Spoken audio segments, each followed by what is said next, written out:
God's sake. These people. Right, I'm actually not sure what's going on. Has it crashed the whole thing?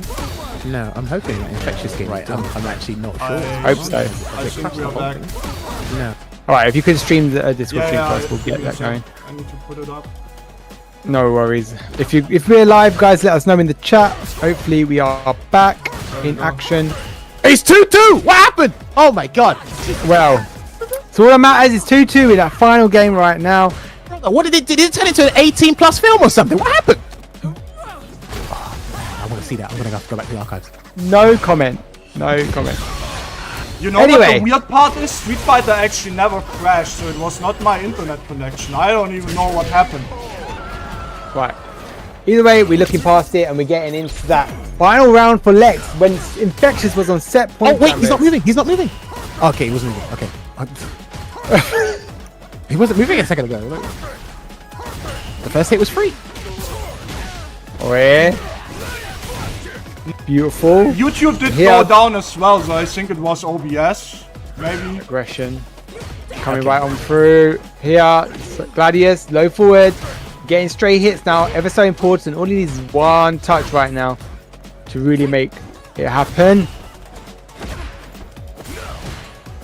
He just slowed down. I think he just slowed down the gameplay overall and was able to regain control because Infectious was running away with it. But nice with punish there again with the crouching melee punch. Been super successful on that, and he will go into Goddess of the Hunt for the Super Art 3. Replenish as much fire gauge as possible here. And he can either go aggressive and try and go in, or he can wait and just try and marshal the corner. And he's going to marshal the corner here. Absolutely. Parrying. You know what? He only needs to hold on to parry. Hold on to that lively. One low strong right now is what he's been really capitalizing on. Solid puncher. Depletes that drive bar. Not got much. Only perhaps a Scrutum to bite through with a little bit of armor. Doesn't want to eat the DI here. Be careful of that. Gladius. Nice interruption there on the target combo. He's just going to wait Infectious. He needs that bar back. Yeah, he needs the bar.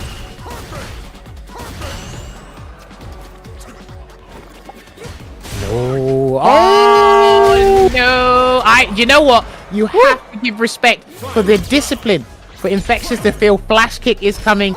Let me not be overzealous there. That's exactly what he does. So we go to a final game. Final round here. Oh my god, this is I was not expecting this. Oh really? Yeah, exactly. And like, we didn't really, I know obviously there was a few hiccups, we didn't really get to see the turning point for Lex either, like to really kind of catch on to Infectious' game plan. But right now, the final round of this set, he's gone the distance. And here, Infectious trying to make something happen.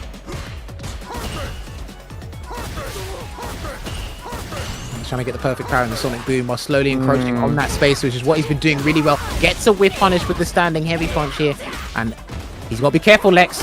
He does a jump away instead, but gets caught by the stance. That stance has been problematic today for a couple of people. Absolutely, he's been capitalizing, he's been working wonders here. Solid puncher, just to kind of keep him at bay. He's going to need a bit more than that though. The drive-by is definitely doing some work here for Infectious. He's parrying through now. Doesn't have to do very much. One modern reaction, right? Going to give him a massive advantage. Well, he hasn't got level 3. He hasn't got level 3 yet, and that could have been so different. The bar was there, and I'm not sure what's happening, and he didn't get the combo he wanted there, Ruzu, so he's low on drive gauge, but he's got Infectious trapped in the corner, and he gets the jump. Absolutely, 25 seconds on the clock is plenty of time to work with. He gets to connect, and he takes the game and the set. Oh my goodness, to fight tooth and nail, right? Where he was already set point, and then to go to that final round of the set as well. My brain's hurting. My brain's hurting. I mean, listen, that was a very arduous set, but like, listen, that's what we live for. Infectious came with a very slow, methodical strategy. Look, we call him a robot for a reason, but Lex, we didn't get to see the huge turnaround, but Lex somehow turned it off when the curtains were closed. I don't know what happened. Wow. But he managed to bring it back, and he took it down to the wire here. And you know what? I've really got to respect. Sorry. You know what fixed the stream? I actually switched the OBS on the fly. I was using the normal one, and now I'm on a different one. I hope it works for now. Well, I mean, we can only just hit the record button, go live, and see what happens. Because whenever you turn on your PC, you never get the same result twice. So you just have to go with it. Yeah, Speaking of go with it, what we go with is Broski versus Problem X. Cool. Going to be a fun one. There's going to be some Bison, potentially Maya, maybe. We have not seen any other characters yet, but I don't think. Maybe he doesn't even feel perhaps Maya's tournament ready. We don't know what the case might be. True. That could be a thing. I mean, it's gonna be interesting. I think it's probably safer to go with the Bison pick at the moment because it's just tried and true. I don't think he's like well stuck in with the new changes, but it's like there's been a little bit of time. I know he's been mixing between Bison and Long. And like you said, the Blanca there as well. I guess you could throw him off with Blanca, but maybe Bison's the better pick. And one thing I forgot to mention before, if we are talking about Bison, is post Psycho Mine, the situation where you drive rush in if he throws. People have more of an incentive to throw now because it's like you get drive gauge back, but I always say to people, it's like people in the game, they're not thinking about I need the drive gauge back from the throw tech. They're just like, I think you're going to throw me, I'm going to tech the throw. So then, but Bison now, as soon as he puts the mine on, you do drive rush back roundhouse, or you do drive rush throw. And if people tech, there's another reward waiting for them there. But they don't consciously think about that in the moment. They're just trying to get away. Yeah. I think like that's something to really going to be playing in the long term, is that drive bar recovery on the techs, because obviously people say about throw loops, stuff like that, it's not really gone yet, but a reward for teching throws, you are rewarded for teching throws. You get a drive bar a gauge back, but is it enough to warrant it? Well, here's the thing, right? Because you ask yourself in the situation, do you need the drive gauge at the time to take the throw? And remember, if you don't take the throw, Bison gets one throw, and then the next one, is it complementary or not? That's the situation that used to happen before they gave you drive gauge back. Now it's a little bit more volatile. So I want to see how that situation pans out over time with the remaining Bison players. That's just something I thought about with the the throw tech situation. No, absolutely. Something to definitely look out for in the future. But right now, Problem X on the Bison, as most of us expected, and Broski, of course, newly sponsored, mind you, with Void. Yeah, his new controller sponsor. And listen, everything that comes Broski's way is thoroughly deserved, like legit. Everything that comes his way. Oh yeah, fully invested and putting the time and effort in. Boy, to get invested in getting hit by the stand heavy punch stocks, they're rising right now. This is what I mean, right? Look, throw, okay, and then drive reversal again. That's been the tactic today in defense for Broski. No one's been expecting it. Absolutely. Neutral jumps to come at bay perhaps, but not enough. Clips him on the drop. Yeah, you see what I mean? The bomb plant, and then you see what I mean now? Yeah, absolutely. I just want to see what happens after that. Oh my! Oh, I hate this move. I hate that move too. I really do. And then the sound she makes as well. I mean, the last kind of cool. I mean, look, she's getting a new costume soon, so I'm pretty sure that'll override it for a lot of people. Nice the mummy swimwear. Not sure to make of that, but whatever you want to call it. Oi! Look at this, Broski. I remember these two have played for quite a while, so I think Broski's very good at identifying Problem X's habits in this game, and that was literally just outside Light Serpent Lass's range. But Broski's still got Problem locked down in the corner. Oh boy. That's interesting. That was a very impressive round there. Clinical round on Broski as well. Cruel Fate coming in and doing its job once again. Beautiful. Wait, okay, level 3, not quite enough. Bit of a huge risk right there. Does not pay dividends, unfortunately. This might be leading to a big chunk. Reversal bites through. Well, Problem X needs to get a bomb on. I don't know how he's going to do it, but he needs to get a bomb on before he loses his drive gauge. Because Broski is literally a shark in water. He's hunting it. He's got the level 3 locked and loaded. He's going to try and burn him out here. Absolutely. The parry bites through. Wow. That was so set. Another. Well, I'm going to return the favor, baby. Return it back to sender. That's level 3. Would this be obviously he gets that minimum scaling of 50%, but is it enough to kill? Maybe just about. Oh, he's just about alive. Level 1, anyway. No. chips anyway. The level 1 wouldn't have done anything. I don't think it would have made a massive difference there. That was just the inevitable, unfortunately. So that was a very explosive first game there from the pair of them. But Broski does take the score in this first of 3. Absolutely. Starting off strong. Sack of butter is building right on back up. Parry, no buffer behind it though.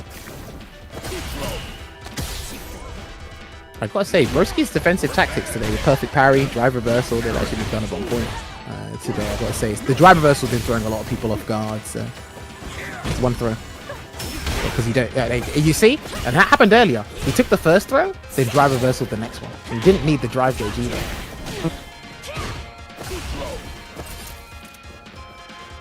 Patience. Nightshade Pulse comes out, chases down with the drive rush. Clips him for a short combo, tries to reach. Stomp. Oh yeah, okay.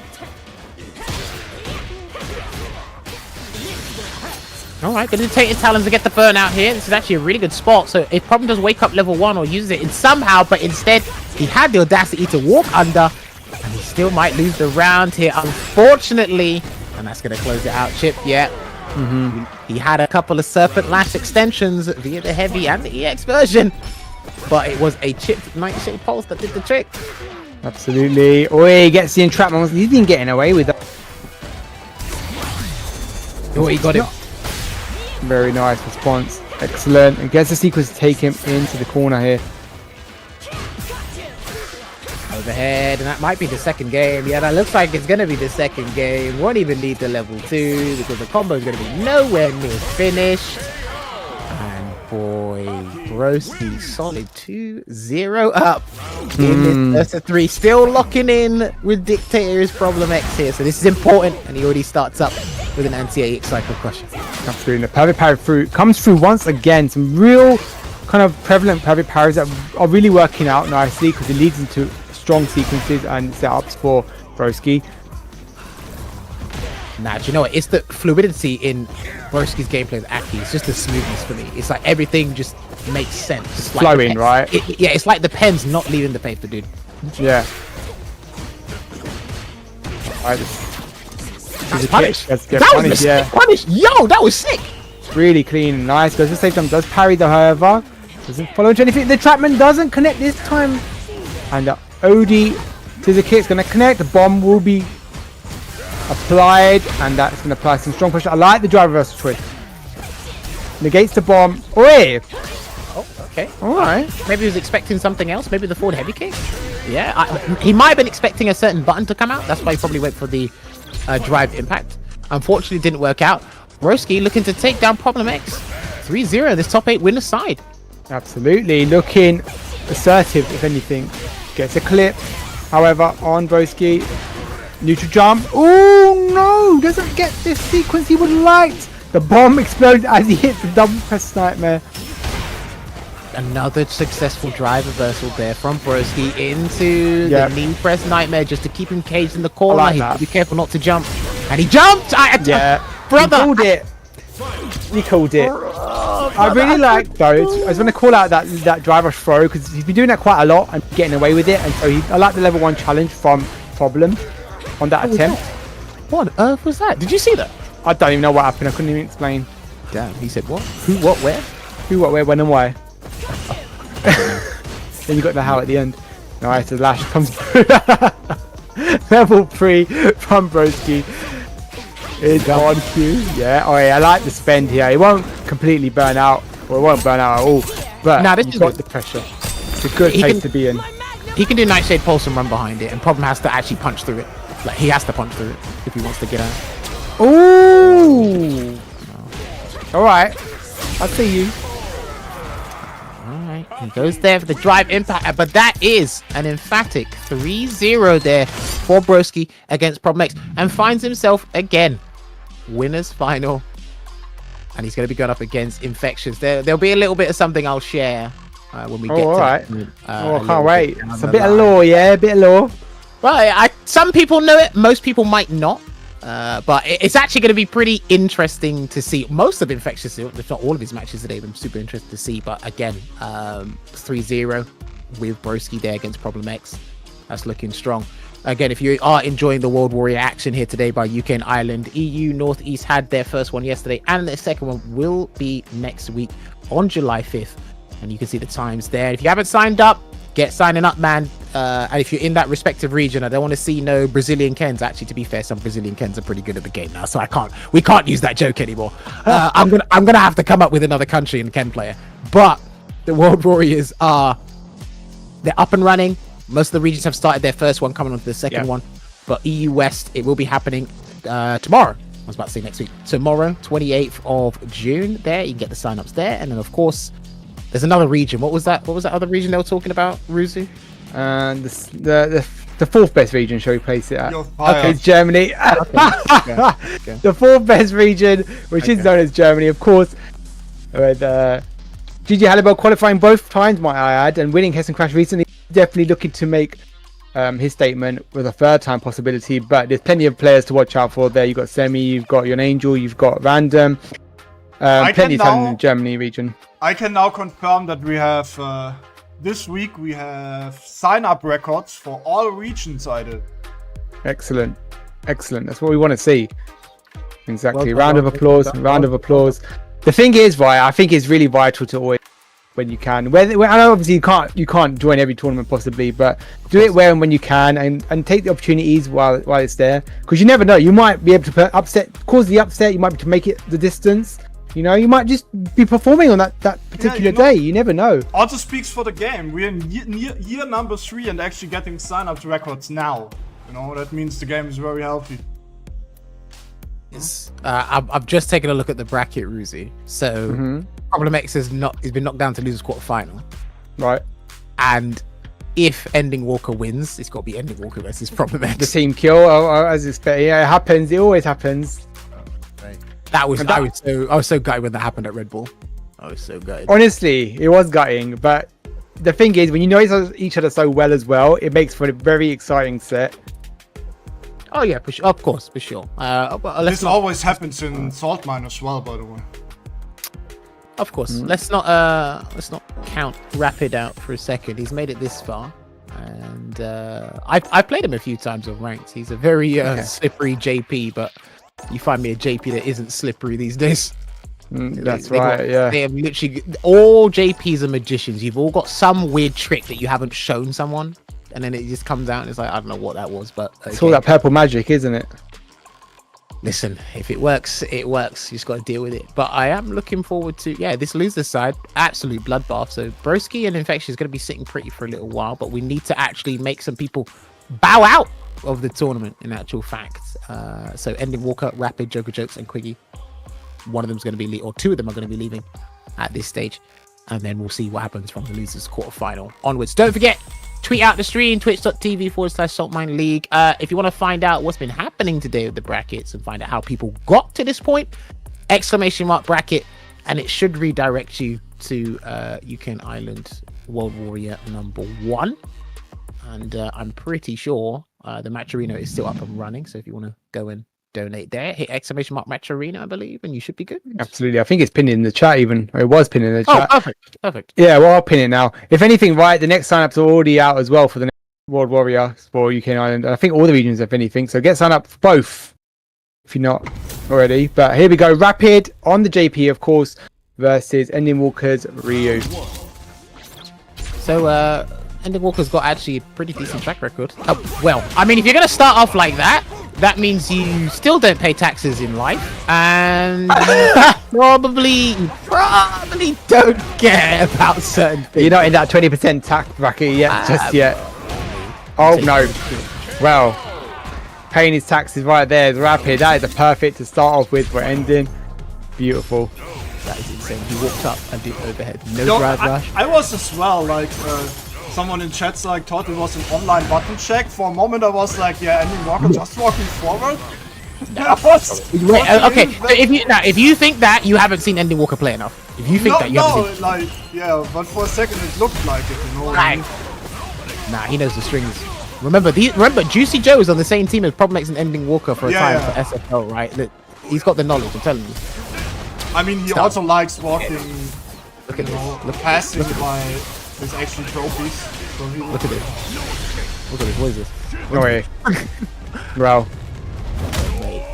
Look at that, and he's gonna get a combo into the Super Art 3, and that was just such a dominating presence. And this is the thing, Ending Walker does this to a lot of people. That's why it's like you need to familiarize yourself with him as quickly as possible. Absolutely. But when he walks up to you with such like temerity, you're just like, okay, do I check him? What button is he gonna press? Am I gonna mistime it? Oh dear. Oh no. Well, there we go. He's just walking up with such confidence and agitation, not allowing it. That is oh dear. He just, there's no chance for you to breathe. Nah, oh my god, nah. Stop it. Ending really wants to play against Problem, you know. No, I think he wants his revenge against Infectious. Yeah, there you go. Yeah, Infectious. Yeah, I'm not having this. And right now, it is the second game rather, in the first of 3. In our top 8 loser side, what a sweep. Going right in there. Amnesia again. He's been I know he's kind of excessive with Amnesia's Rapid, but I don't know how many of them are going to save him here. Full combo and block. Look at that. Nice. Oh, that was a good answer. That was a really good answer, actually. Nice escape. Yeah. Wait, the perfect parry buffer with that roundhouse. Looking for, oh my god, these overheads are just, ooh. Let's go for some chip. Careful now, Lavushka is an opportunity and he's looking for it, gets it.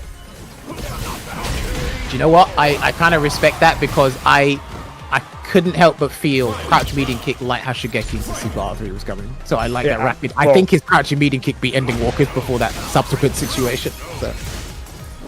Absolutely. Right now, level 3 for Ending, and again, relentlessly aggressive. There is no remorse here. Reaching with buttons, and we know how strong JP's buttons can be. Khalid is like a phenomenal amount of damage. Perfect parry. He was harassing him with his crouch and medium kicks earlier, but it looks like Ending Walker's not phased because he can easily come back. Gets the conversion off the counter hit Hashigeki. Bit too meaty that. Could have been intentional for the parry, but perhaps, yeah, you might be right. Go forward check on the approach. Level 3. I think we're going to get it. No. No need, not yet. He's going to surprise him somehow. Oh my god. Well, there you go. Surprise, surprise. Happy birthday. Level 3. And you know what? Massive respect. I think that's forward heavy kick, right? So in a lot of situations, when players want to get out of the corner, if it's a crouch medium kick drive rush cancel, that will move you forward. If you haven't got the low forward drive rush cancel, there's a button that will help you move forward. JP's crouch medium kick is down. And look, forward HK, I think it like pretty much blows up most lows. So that was actually a good identification there from Ending Walker, I've got to say. Like, any attempt at buttons actually leading to that big chunk of damage, but there you go. 2-0 currently to Ending. Boy, the trader blows there, but catching the crouch strong. Stribo putting right into the corner. Gets a bit of momentum for himself, but Ending is fearless. He just walks forward and goes for low forward. Does not care. There's a sweep, good whip punish there. And, like Rapid, he's got a couple of combos, he's got a couple of straight hits. We've seen a level 2, but it's like there's nothing been like domineering about his gameplay. It's like Ending Walker's allowing him to do certain things so he can walk all over him or stomp all over him later. So I'm hoping Rapid's actually found some sort of solution. Never mind, I'm sorry. Oh no, he's taking the mic, mate. He's taking the mic. He is. I think he might well be. The parry comes through, the jab on the check. Wait, oh my goodness, did that even connect? He just, that was a block into it? I think he didn't mean to do that, but Rapid still has a chance to come back. Extremely low on drive gauge, but he's managed to get the pickup and he's burnt himself out. I'm not sure about that burnout, buddy. Oh! You're lucky that went the wrong way. No overhead yet. 1 minute. Walks away, level 2. He can jump forward, I think. Yeah, good jump forward. That was a really good jump forward from Rapid. That was a really good jump forward. Yeah, great choice. He gets the throw as well into it, and that is opportunity for life. Perfect parry. I say that. He's clocked. Good. Oh, okay. I thought he's not going to do that, but Rapid trying to slowly get out of the corner. Ending Walker's trying to whip punish him, I think. At some point he was. Oh my word. Oh no, the missed opportunity on the DP. Big Lab, departure is set. And like you said, it's such an impressive, strong tool. Phenomenal special, but there, the challenge right through with the DP, the throw. Yeah, keep going. I like the gyro reversal. Oh, that's your shot! That's your shot! Oh my god, he should have committed! He should have committed! No! What is going on? I thought it was good. What's going on? Rapid, what are you doing? No. No. Everything in the kitchen sink, and it works. The overhead is how he started and how he ends it. That overhead. Pesky overhead. You know what? That sucks for Rapid because there's 2 occasions where it's like, oh man, crouching medium punch might not have reached, but heavy punch gives you the big bucks. It gives you exactly what you want, but it might have been slight mistime there. And it was spaghetti at one point. It was spaghetti, but man, that sucks. I think he almost like figured out what he needed to do at least to make it 2-2. And it's like, by that point, it was too late. Yeah. Now it's al dente. You know that. Well. Al takes it off so. Don't worry about that. Al dente indeed. And that means Andy Walker gets to face his teammate, partner in crime, Problem X, in that losers quarterfinal. But in the meantime, before we get to that, we're going to see some Quiggy, potentially on the Geef, perhaps some Rashid, but Joker Jokes, of course. I think from what we saw earlier, I think Ed is going to be the go-to right now, the more confident pick.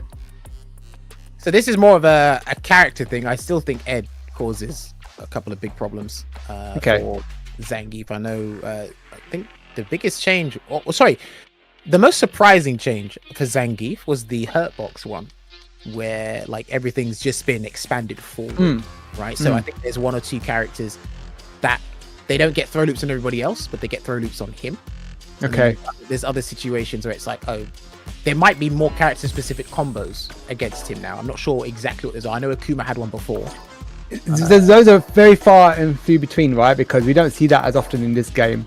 Yes, which goes back to the point of like everyone wants something universal. When you start doing specific things, people are like, oh my god, it doesn't work against him. I got to think about this. Oh my god, it doesn't work against Elena or something like that. So but yeah, I think one of the surprising changes was the general Hurtbox adjustment. Because again, I've spoken about this before.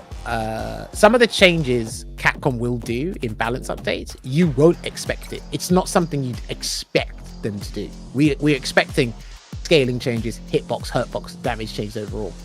I don't think anybody saw, oh yeah, we're going to make a general hurtbox adjustment to Geef. I don't think anyone was anticipating. Yeah, you wouldn't really anticipate something like that, really, considering how the game's kind of been going for the last kind of 2 years, if anything.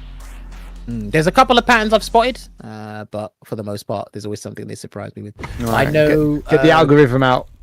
Oh well, listen, that's just for me, isn't it? So I know they're scaling on his. Okay, so he's gonna go. But this is considered a tricky matchup for Cammy in general, right? So that's what I thought. So until well, I don't know how it pans out this season because I haven't seen as much Cammy as I'd like to see. All right, well, let's see how this goes anyway. All right, delayed Ripper there gets clipped on by the Fierce.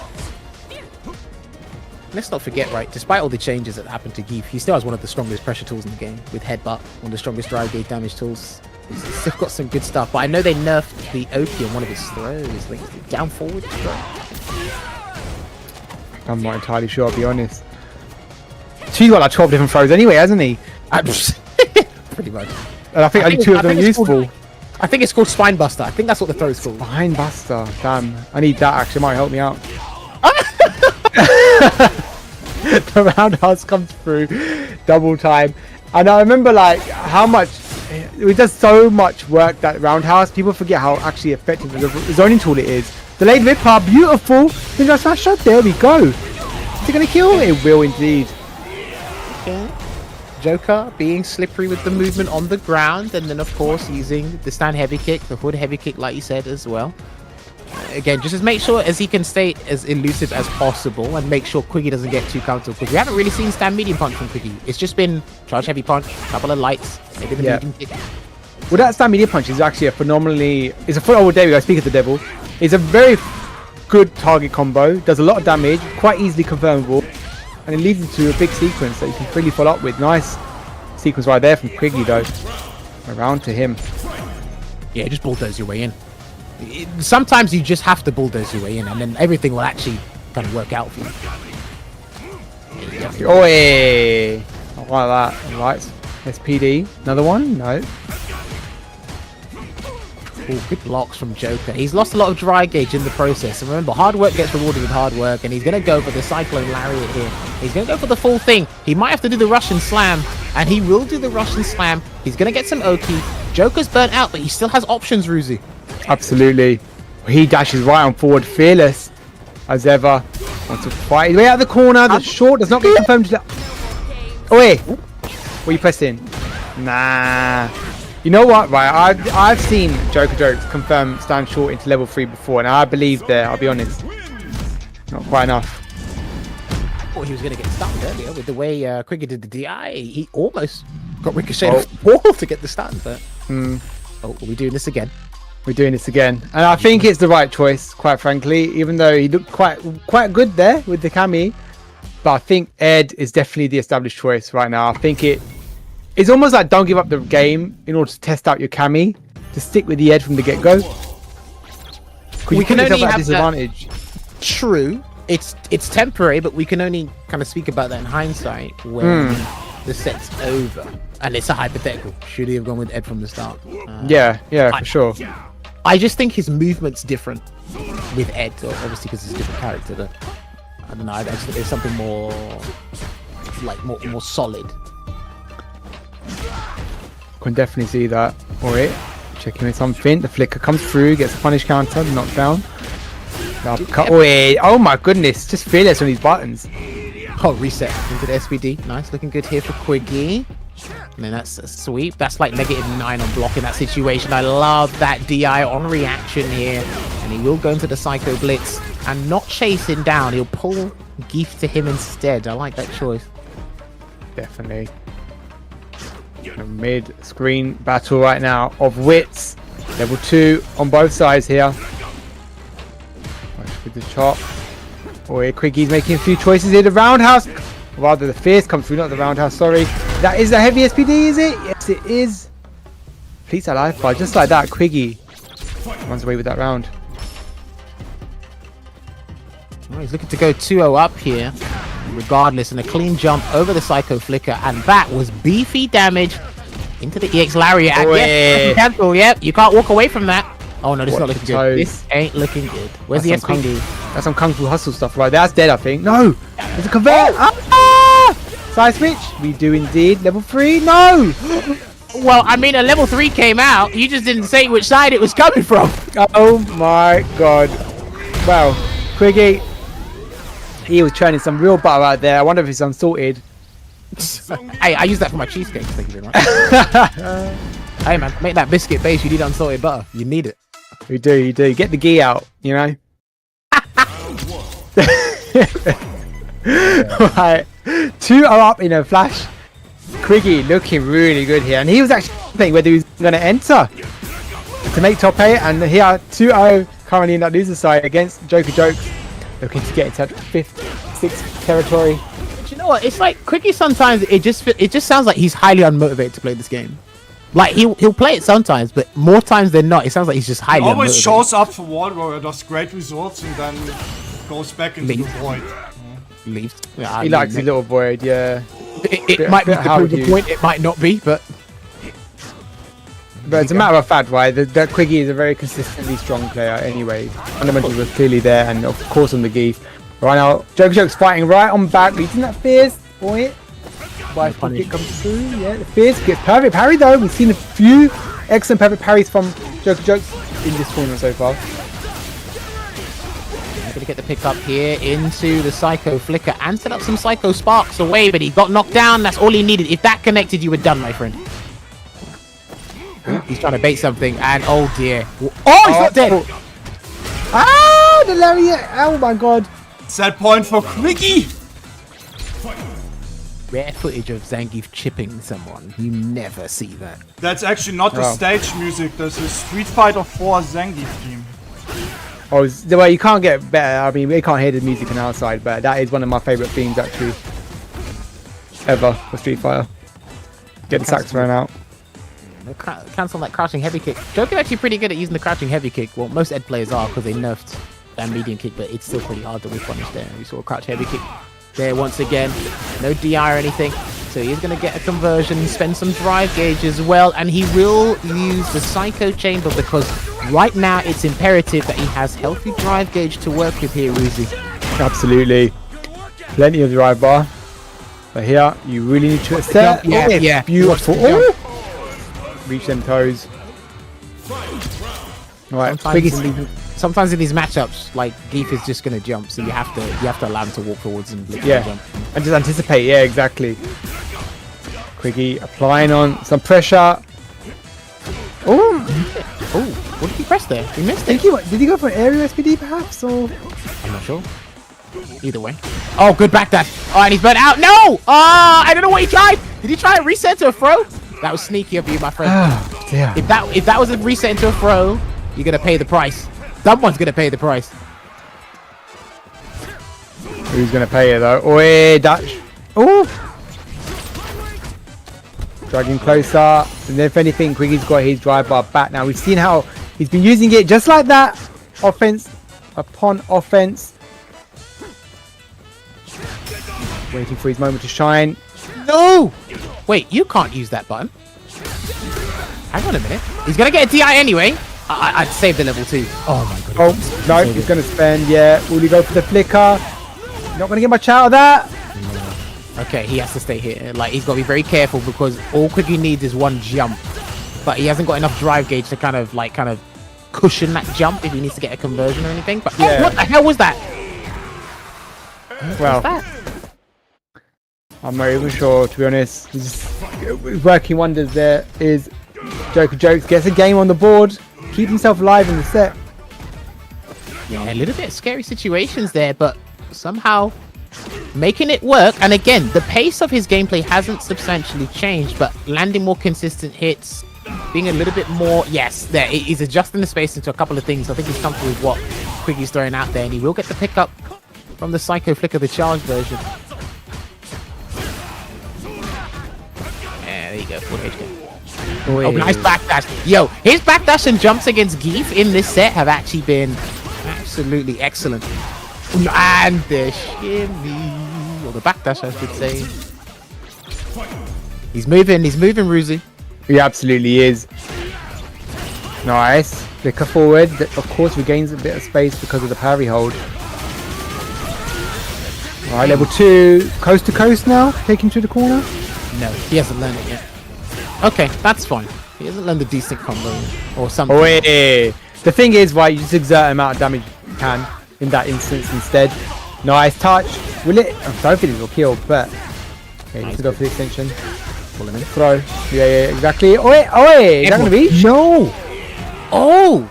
Okay. So it's not airborne then. All right. That's not airborne. Interesting. Wow. Okay, I learned something new today. Yeah, me too. Let's Cobra Punch. That's not airborne. So low crush on frames 7 to 9, not actually airborne. Right. So that, I think that's the very end of it, right? So that means that's actually important, by the way, that that's not airborne, or that's not considered airborne. Big SPD right there. Charge. Oh my goodness. Armor upon armor. Reacts to the DI. In response, aerial rush and thunder should be dead. No, not dead yet. Not quite enough. Get Broki there. Wait, the chip again. Yes, indeed. Okay, again, Quiggy on set point here, jammers. Why have I seen this give chip more times today than ever before? What's going on? I don't know. Quiggy making it work, however. Speedy again. I haven't seen a Psycho Uppercut from Jokey yet, so still blocking it out. Got a lot of drive gauge to work with, but I think he wanted to get Quiggy burnt out. He's got a chance to do a combo here. What's the combo going to be? Yeah, I think he's still learning the decent combos. So, he's got caught. He got caught. Yeah, got caught. Back camera. Oh, not quite. Oh, reaching for his toes. Clips those nails. Well, there you have it. That was a great back and forth. I really did think that was quite interesting in terms of how Joker Jokes kind of adapted with the Ed in particular. But Quiggy just held it on to the rope just a little bit better there. So Quiggy moves on to fight, and his reward is Lex. So that'll be interesting. Well, I mean, again, it was a classic example from Joker where he tries Cammy first and then doesn't work out, goes back to the Ed, gets a better result. Obviously, this was a close but no cigar thing. If he had, again, the hypothetical we spoke about, if he had one more game or he started with the Ed, would the result have been a little bit different? Maybe he just needs to find the stride again, because it can be a confidence issue where it's just like, I don't think I want to start in with Ed and then swap to Cammy. Because probably he's invested more time into Ed recently. Start off with Cammy, see where that goes. If we can nick a win, then we bring it back with the Ed. But unfortunately, you have to do a little bit more work than what was required there to try and bring it back. So unlucky there to Joker. Got a top 8 placement though, so he's got some points. Well, I mean, even outside the top 8 placement. But that's a good result to walk away with. Building on the performance here, Joker jokes. And don't forget as well, World Warriors are happening all around the world. And Saltmine will be handling all the respective European regions from EU Northeast, EU West, Germany, and UK and Ireland here. You can see that EU Northeast will be happening next week. So do not forget that, ladies and gentlemen. It's all going to be on Saltmine League. So follow them on the Twitch, what we're on right now, the YouTube.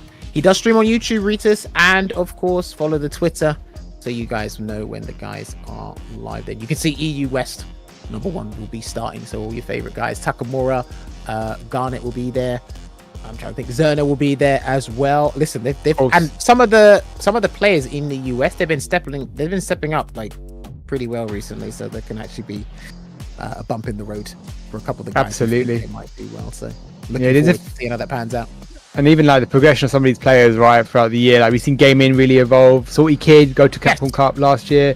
You know, so just lots of people to really watch out for. Of course, Germany as well, another region to keep your eye on Sunday, 29th of June.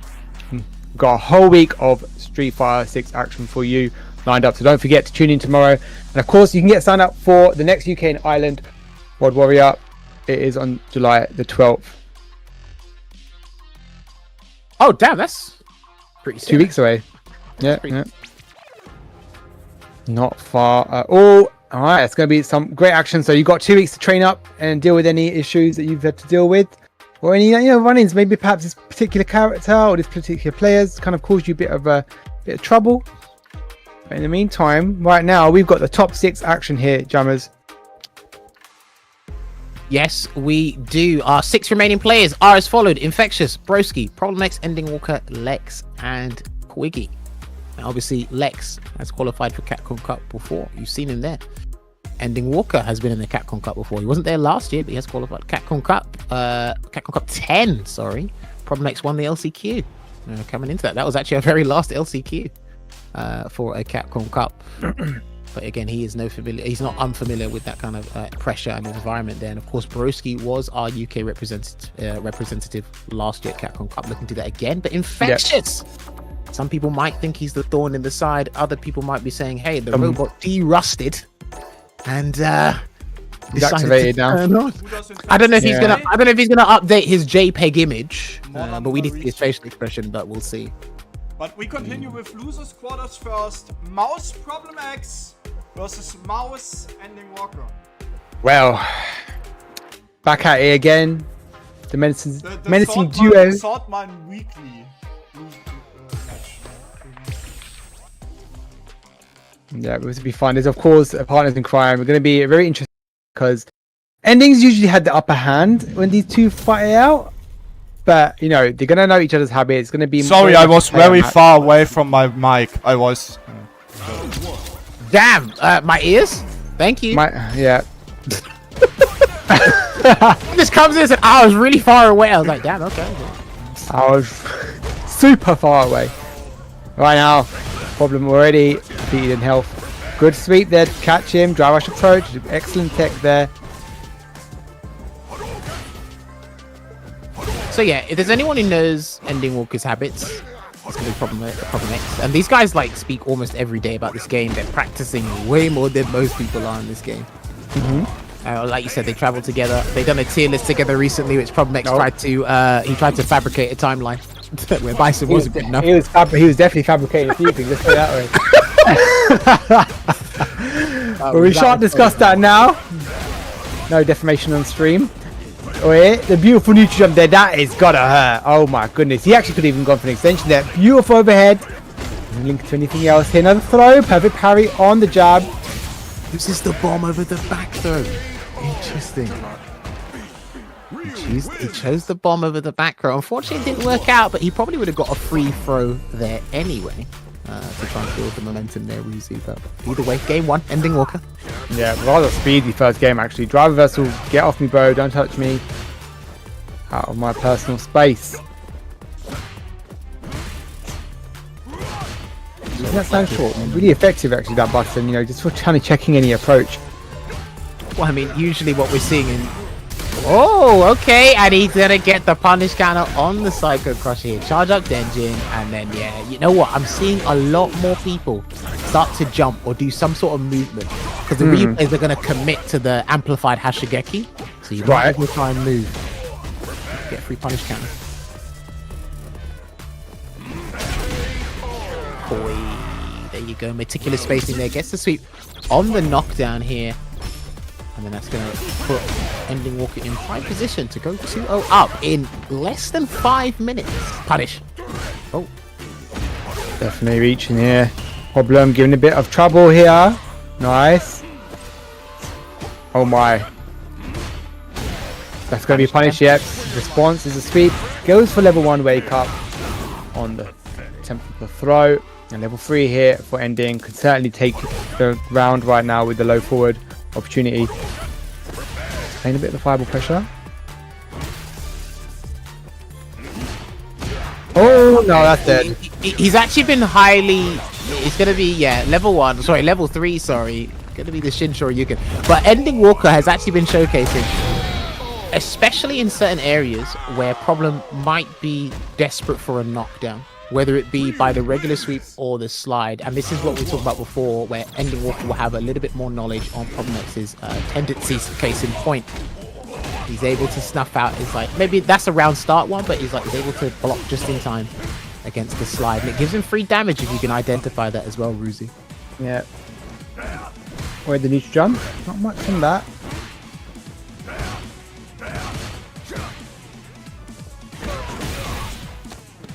Buttons are clicking. He needs to he actually needs to throw everything in the kitchen sink at this point, and he actually successfully baits a drive reversal from Ending Walker, and he will get a Psycho Mine for the reward here. One throw. Will he take the next one? No. He's just fearless. Oh yeah, and that's finally a round Problem. I do think when I watch these two play, it's when Problem X has like a decent life lead or a sizable life lead. When Ending Walker needs to come back, it feels like that's when he's more susceptible to like a crouch medium punch drive rush cancel when he needs to get it. That's what I've noticed when I watch these two play, especially in tournament. Yeah, definitely see that. Or the mine is set once again. Level 2 going to come out here. Okay, Psycho Punisher. Oh, get the gauge back on the Oki. Yeah, and the Oki as well. I'm actually looking for an opportunity to kill right now. That should be the game. Lovely stuff. Problem, a lot more assertive in that game there, considering how fast the first 2 games were. He had him locked in the corner. I was not really giving him a chance to breathe, and I think that's kind of denial of space there. Nice with punish there, but you see from before, right, when Ending Walker was trapped in the corner to make a comeback, he was getting hit by crouch medium punch and stand. Yes, it's stuff like that I noticed. Oh, excellent tech. DP, or just a roundhouse. Wow. Just walk forward, out of my space, right? Wow, that space. Let's go for the big punish count of damage. That was a perfect as well. Low forward again. Dude, the spacing on Ending Walker right now, he's super comfortable, at least going up again. Problem X is Bison. There's one throw. Not gonna get another one. He actually went for a parry there. That could have been another throw. Oh, indeed. He throws him into the corner to return the favor. Drive reversal instantly. Does not want to deal with this pressure that Bison can lay on, especially even just kind of taking the mine, because you kind of force it to get situation. But not in response there. Psycho Punisher. Don't think this depletes the drive bar, but we'll see. Oh, it does. Yeah. Listen, that was a read. If I've ever seen one, that was a read, and that's going to be the round. And he's expended all. Wait, what? Oh, okay. Oh, do you know what? Because he had no bar. I was like, what are you doing? Yeah, it was a level 3, so it was like, yeah, it was fine. It's fine, yeah, exactly. Neutral jump. Done that a couple times now. Problem not biting onto that. And now on set point, mind you, is Ending catches him with the level 1. Test Nightmare. Problem just closing the gap with the drive rush again. Fearless on it. He's still trying to perfect parry a button. He thinks a button's coming, and he's almost got the perfect parry twice. That's good stuff. Psycho Crunch in. Wow, he didn't kill. He did not. Oh, he's building up. Oh no! Catches him reaching. One too many techs there.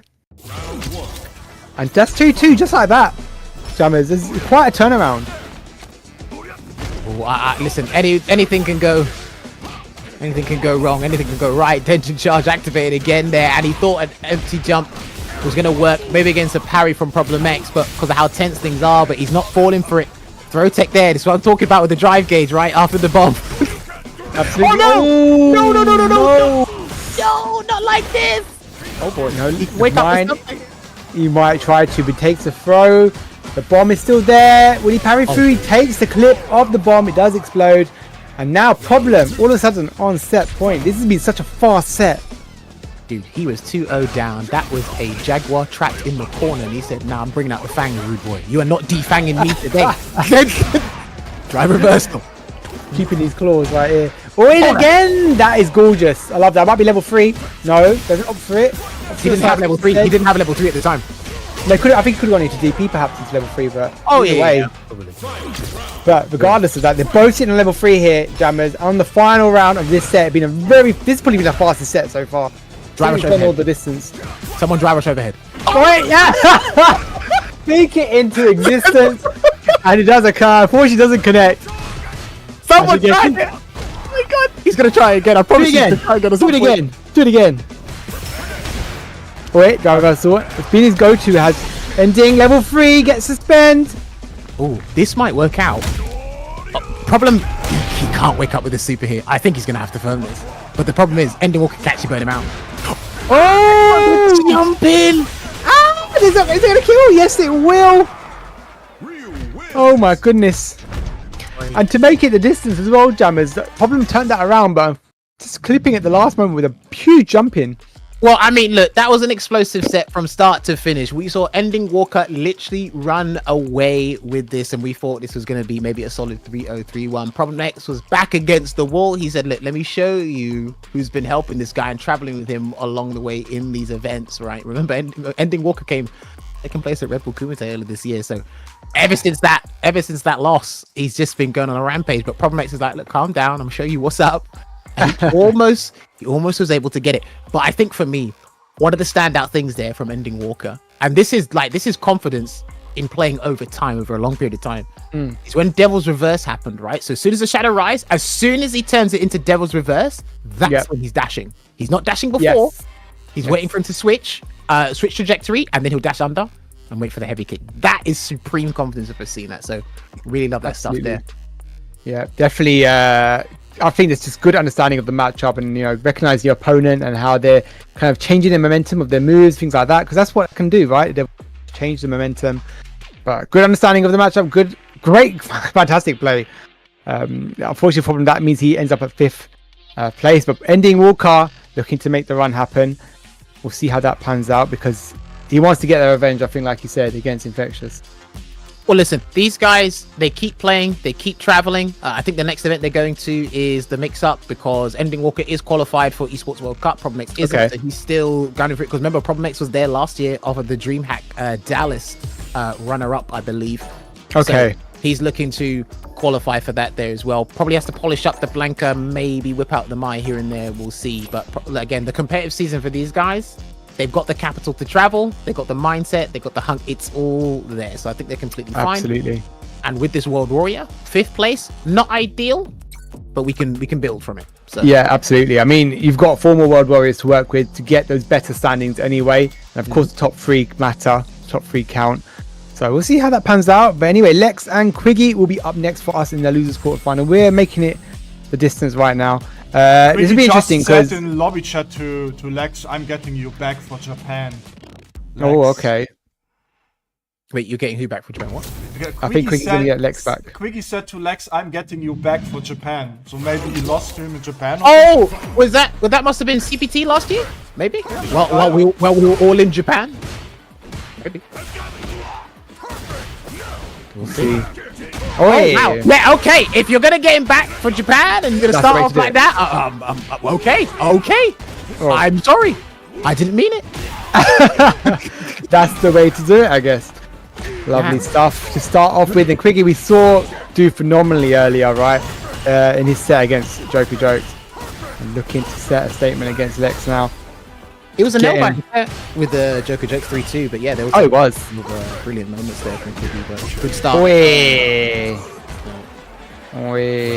Now, I spoke to Becky about this in season 1 because I was delving into Guile versus Guile back then a lot more because I was like, this doesn't feel lopsided like it used to. And perfect parry was the game changer because you can parry booms and walk forward now. It's a lot different than it was in the previous games, and he doesn't take chip damage from booms the same way he did in previous iterations, right?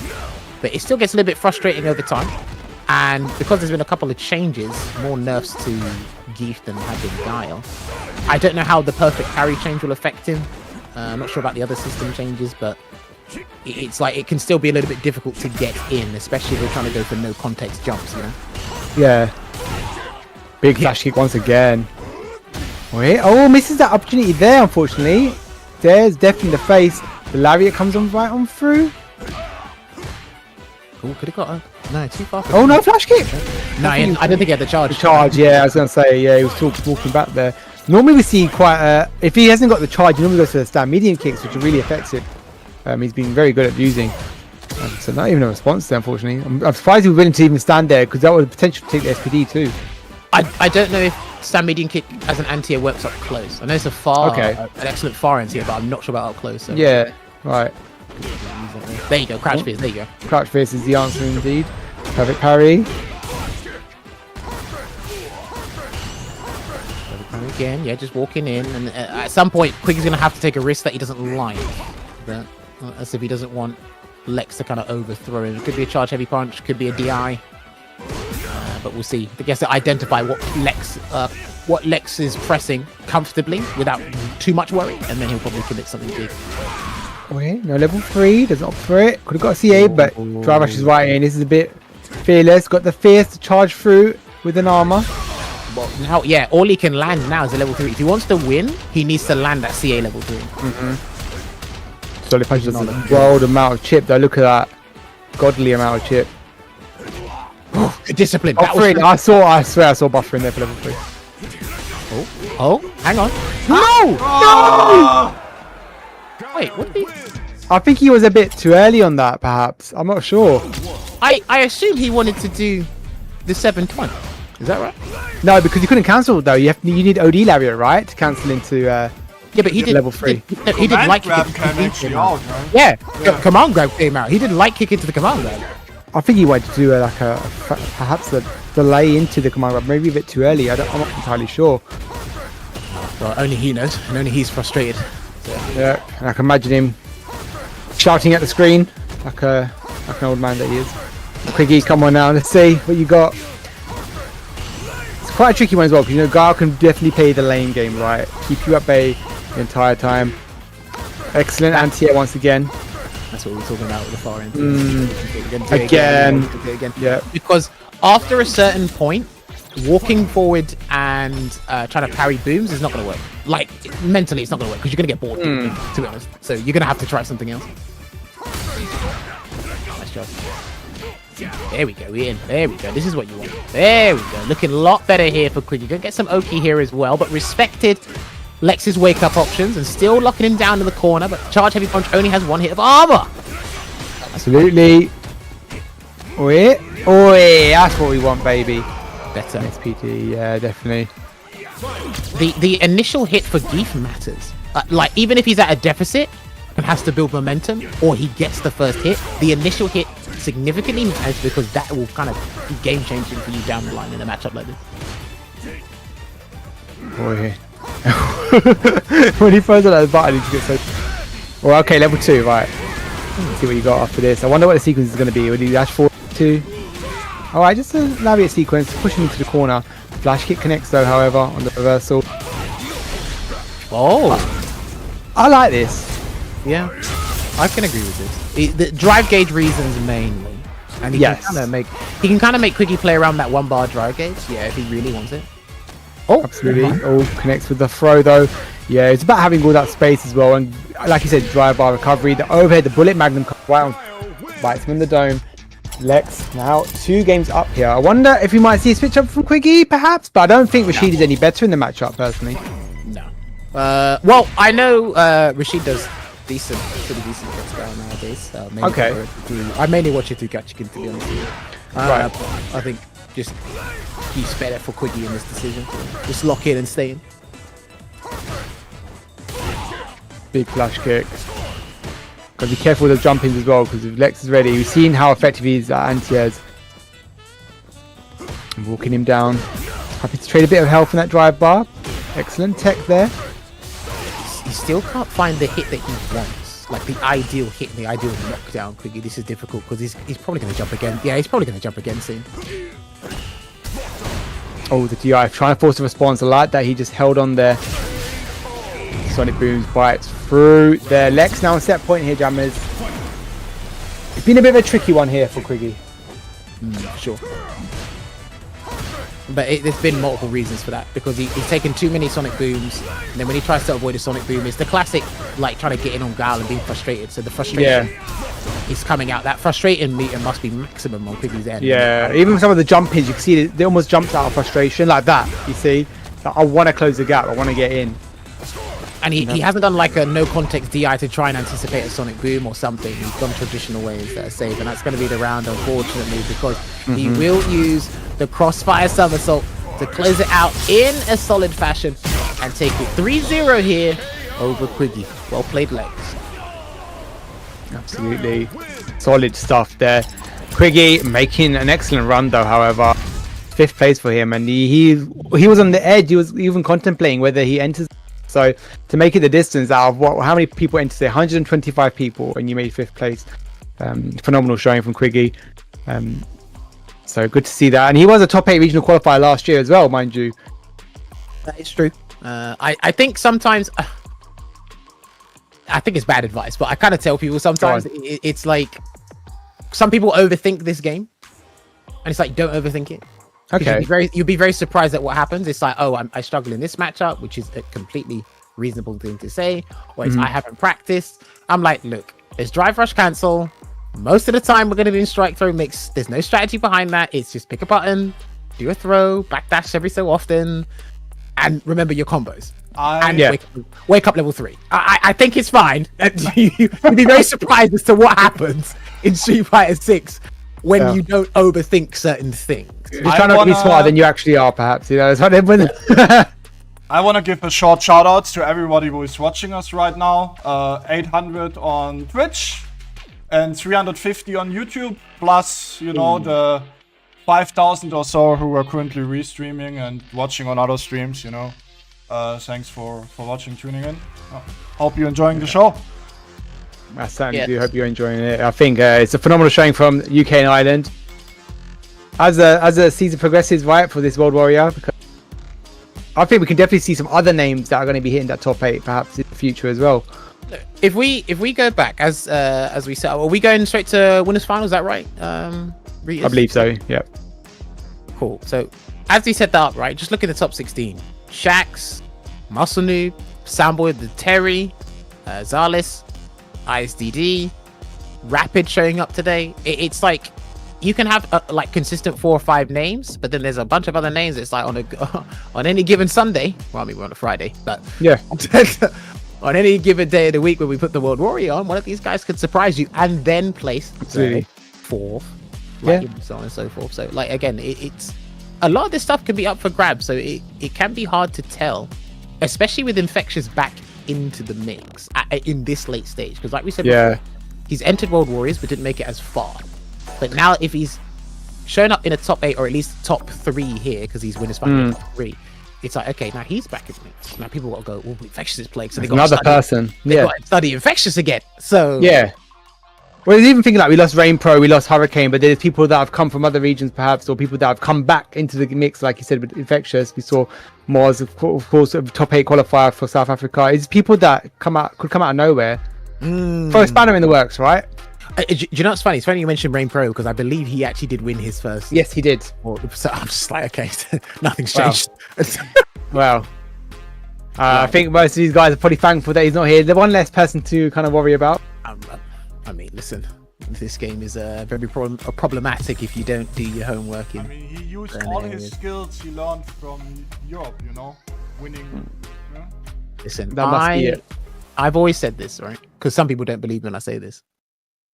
Fighting players in European ranked, it's not like a session, it's an experience. You put it on your bucket list, and you say, I want to face people fighting games online in Europe. That is an experience I think everyone should have in life. And you'll understand, why we have a fair is Broki versus Infection, Modern Marisa versus Aki. Alright, so just to let you know, Ruzi, you might not know this. In the past, a lot of people have either gone toe-to-toe, they struggle to beat Infectious or understand how he plays. Okay. But there's one person who's always counted him, and it's actually been Broki. Okay, alright. And Broki doesn't... I think the closest thing he said, this was back in SF5, the closest thing he came up with, or what he said, was he's like, I can understand how he thinks. That was at the time. That was a few years ago now. So I don't know if we're going to see something similar to that, or something a lot different, because it is, like you said, modern Marisa. How often he faces Marisa in this version of the game. Oh, yeah. Times have changed, perhaps, you know, we'll find out. I like that little Scutum there, that actually pushed him back a little bit, I think, in that instance, and he tried to throw, if I'm not mistaken, then he got a jab punish on that. So it's interesting, that interaction there. I want to kind of do that. Well, here's the thing. So, like, Broski's gonna have to learn on the fly about modern Marisa, or at least some tendencies that Infectious has with modern Marisa. Okay. Sometimes you gotta learn trial by fire, to be fair. Wow. Now he knows how it feels. No, now he knows how it feels. When you jump, you lose to cruel fate. There you go. You know, having none of that. Excellent tech there. Drive by recovery. Something to really consider, as Jumpers has pointed out today. Level 3 for Broki. Oh, the DI. Okay. Maybe he's testing a bit of modern reactions there, perhaps, as well, with the DI. See what you come up with. Learn it on the floor. Yeah. And because of the way Infectious plays... Oh. Here we go. Hang on. Is he going to level 3? You've seen it before, yes. I think this is just mainly for the corner position. Yep. He could try and sneak in a command grab, but it won't do much. And he waited. Ooh. Did wait. He did wait, but wasn't quite getting the connect. The clip on the kneecap right there. It's interesting. I don't know if he had the OS ready for that slide out of the corner as well. I think he was more respecting a wake up level 3 or level 1. Right. Well, one thing I've noticed already is Broki is not as aggressive as we normally see it. Now he's kind of taking the zoning strategy, right? Stand leading kicks, doing the light serpent lash, throwing that nightshade pulse, and he's got the space, crouching heavy kicks. He's not overcommitting. Oh, what confirm! There you go. He's gonna take off a nice 49% here. Oh my. And even though Marisa's got the extra health, right now Broski got the upper hand with the drive-by and the health advantage. Infectious going to play it nice and slow here. Oh, the Scutum to anti-air. Lovely choice. Oh, he's just throwing everything in the kitchen sink, being armor abusive. Literally, he's thrown out all the armor. He's got the position he needs. He forced his hand. And got the counter hit combo there. But look how he built on that, right? Started with the Scutum stance, as you identified. We saw another armored attack with the Gladius earlier. So it's like he will have to be obnoxious and bulldoze his way in to get the position he needs to then set up some of these situations here. But it's 1-0 to Infectious right now. And I think... Oh boy. Yeah, they're coming in. They're coming in hot. We are coming in hot. Lovely. Nightshade pulse comes through. The cruel fate doesn't get challenged by the phalanx this time round. Goes to the lash. That is safe in that instance there. Tries to reach. Boy, the Scutum once again. So, you know, Marisa obviously traditionally struggles with anti-airs, right? But the Scutum seems to be the choice here for Infectious. But again, like I said, we're not seeing as many drive rushes. Ah, there you go. Speaking of which, we're not seeing as many drive rushes we normally see from Broki, but he is going to get a hit, and he will set up the Toxic Blossom here, and he's going to get some decent damage. What is he going to set up here? That's the question. Overhead. Oh, gorgeous. Is he going to try and go for the round? Might potentially no. Just sets up the Blossom on the floor, but oh, this is where Infectious got his advantage last time in the corner. Beautiful jab check there. clips him and goes for the round. 30 seconds on the clock. A lot of time is bleeding when Infectious is on the screen, right? The time keeps on depleting. I wonder if we see a timeout at some point. I mean, timeouts do happen. Rarely though in this game. Very rarely. The thing is, it's like Infectious has kind of slowed a lot of things down, or people have been very fearful and respectful of modern, so some things will naturally slow down. But forcing a timeout, I don't even know if that's part of his long-term strategy. He plays Marita, but who knows? It could be there. You can't rule out the possibility. Absolutely. Oh, we reach in. Oh, almost a punish, not quite enough. Throw boots forward. Oh yeah, there he gets checked on the entrapment. Punch there, the crouching meaty punch, another cruel fate there, and he gets a back throw. So this is it. Yeah, Broski's just gonna have to slowly but surely build on the damage. Death by 1,000 cuts. Definitely slower than what we're normally used to seeing from him. And he's trying to get the crouch heavy kick into the super again. Yeah, and we see how effective he is at actually clipping that. That should be the game there. Yeah, lovely stuff. Broski getting a game for himself, and that Taylor's oldest time right might come to fruition because of Broski looking like he's got more of his number there.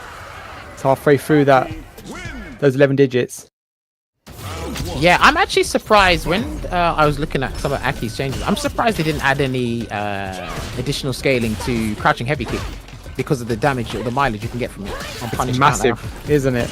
You're just going into the supers mainly level 3. I'm surprised they didn't do anything about it, but I think they kind of viewed crouching media kick is more of a problem, which is true.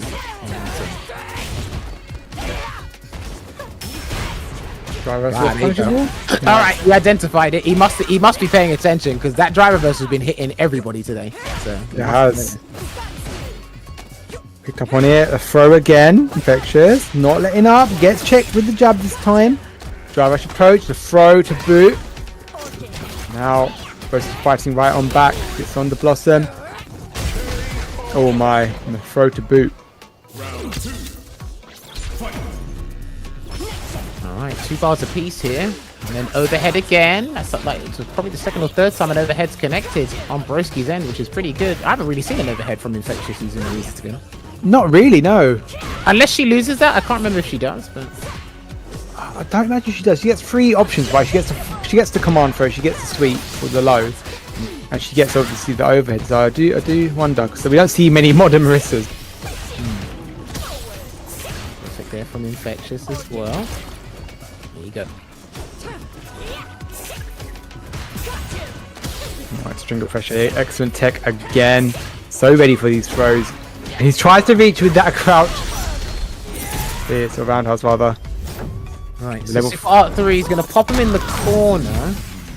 What's he going to do this time? I'm always curious because he let him slide out last time. But yeah, he didn't try to let him out. Let him out. Counter hit combo. Oh, yeah, the enfold again. Or rather, yeah, the scooter. If anything. Oh, hasn't got that much armor. That should kill, right? It's a CA. It might be a spec. Did it start from jabs? I believe it did. Oh my goodness. Oh my goodness. And he takes a double KO gladly because that means game there, Jammers. Wow. Okay. The DKO working out in Infectious's favor. I hope you noticed before when Broki was trapped in the corner and burnt out. He done all the buttons that cancelled to level 3, by the way. Yes. Until he had to squirm out somehow, but right, we having it. Sometimes that's what you need. I'm surprised the Phalanx hit the Nightshade after the level 3. I was actually a bit surprised by that. Ooh. Sequence here. Oh, I like that frame cancel there. Or the frame cure, rather. Oh, no. Not a big punish, however. Saves. Okay. I've never seen that whiff in that scenario, to be honest with you. That was unfortunate for Broski, but he has a huge life lead, but almost no drive gauge to work with. And he is trying to protect his drive gauge. And he did get hit? No. This is gonna he might actually lose. I think it's guaranteed. Yeah, level 2 possibly. There we go, Meteorite. What on earth? No way. Slide. Yes, he had the time. He had the time. So luckily enough, he actually got him to expend the resources. A lot of people do forget that. You think hook, line, and sinker. I've caught the Nightshade, but if she has the bar, she can cancel into it fairly late, I believe. Into the Nightshade pulse. Oh, sorry, into the sinister slide. Yeah. If anything, right, he actually had an instance of he could have just DI'd a little bit sooner or gone for the level 2 to burn out. But he went for the long route, which meant he recovered that drive bar, and he got a super actually even by the end of that sequence. So it kind of cost him going for the longer route. Go back to this neutral game here, just trying to slowly chip away at Infectious' drive gauge, and he is being respectful of Aki's toolset. He doesn't want to get caught out by anything. Lovely jump light kick. Goes in again. Gets hit by it. Oh, the overhead. Oh, that's big. That's huge. This is going to be big. It will be indeed. Taken to the corner. Safe jump. Oh, he connects that. Short he jumped in with there. One opportunity now. Goes entrapment too far. And Infectious didn't get the punish that he wanted, so he's actually going to lose that game here because of that. I'm not sure what he's looking for, but I saw a Democaris come out. And that was unfortunate because I actually gave Broski that window of opportunity to convert into a Super Art 3 and equalize here to make it to a piece back and forth here. And I think as we're seeing the results stay close, it's they're figuring each other out. We're seeing that. It's like, okay, where's the way I can properly exploit my opponent in this situation? I think it's actually really cool to watch this unfold. Yeah, the layers are coming into place right now. Final games going the distance.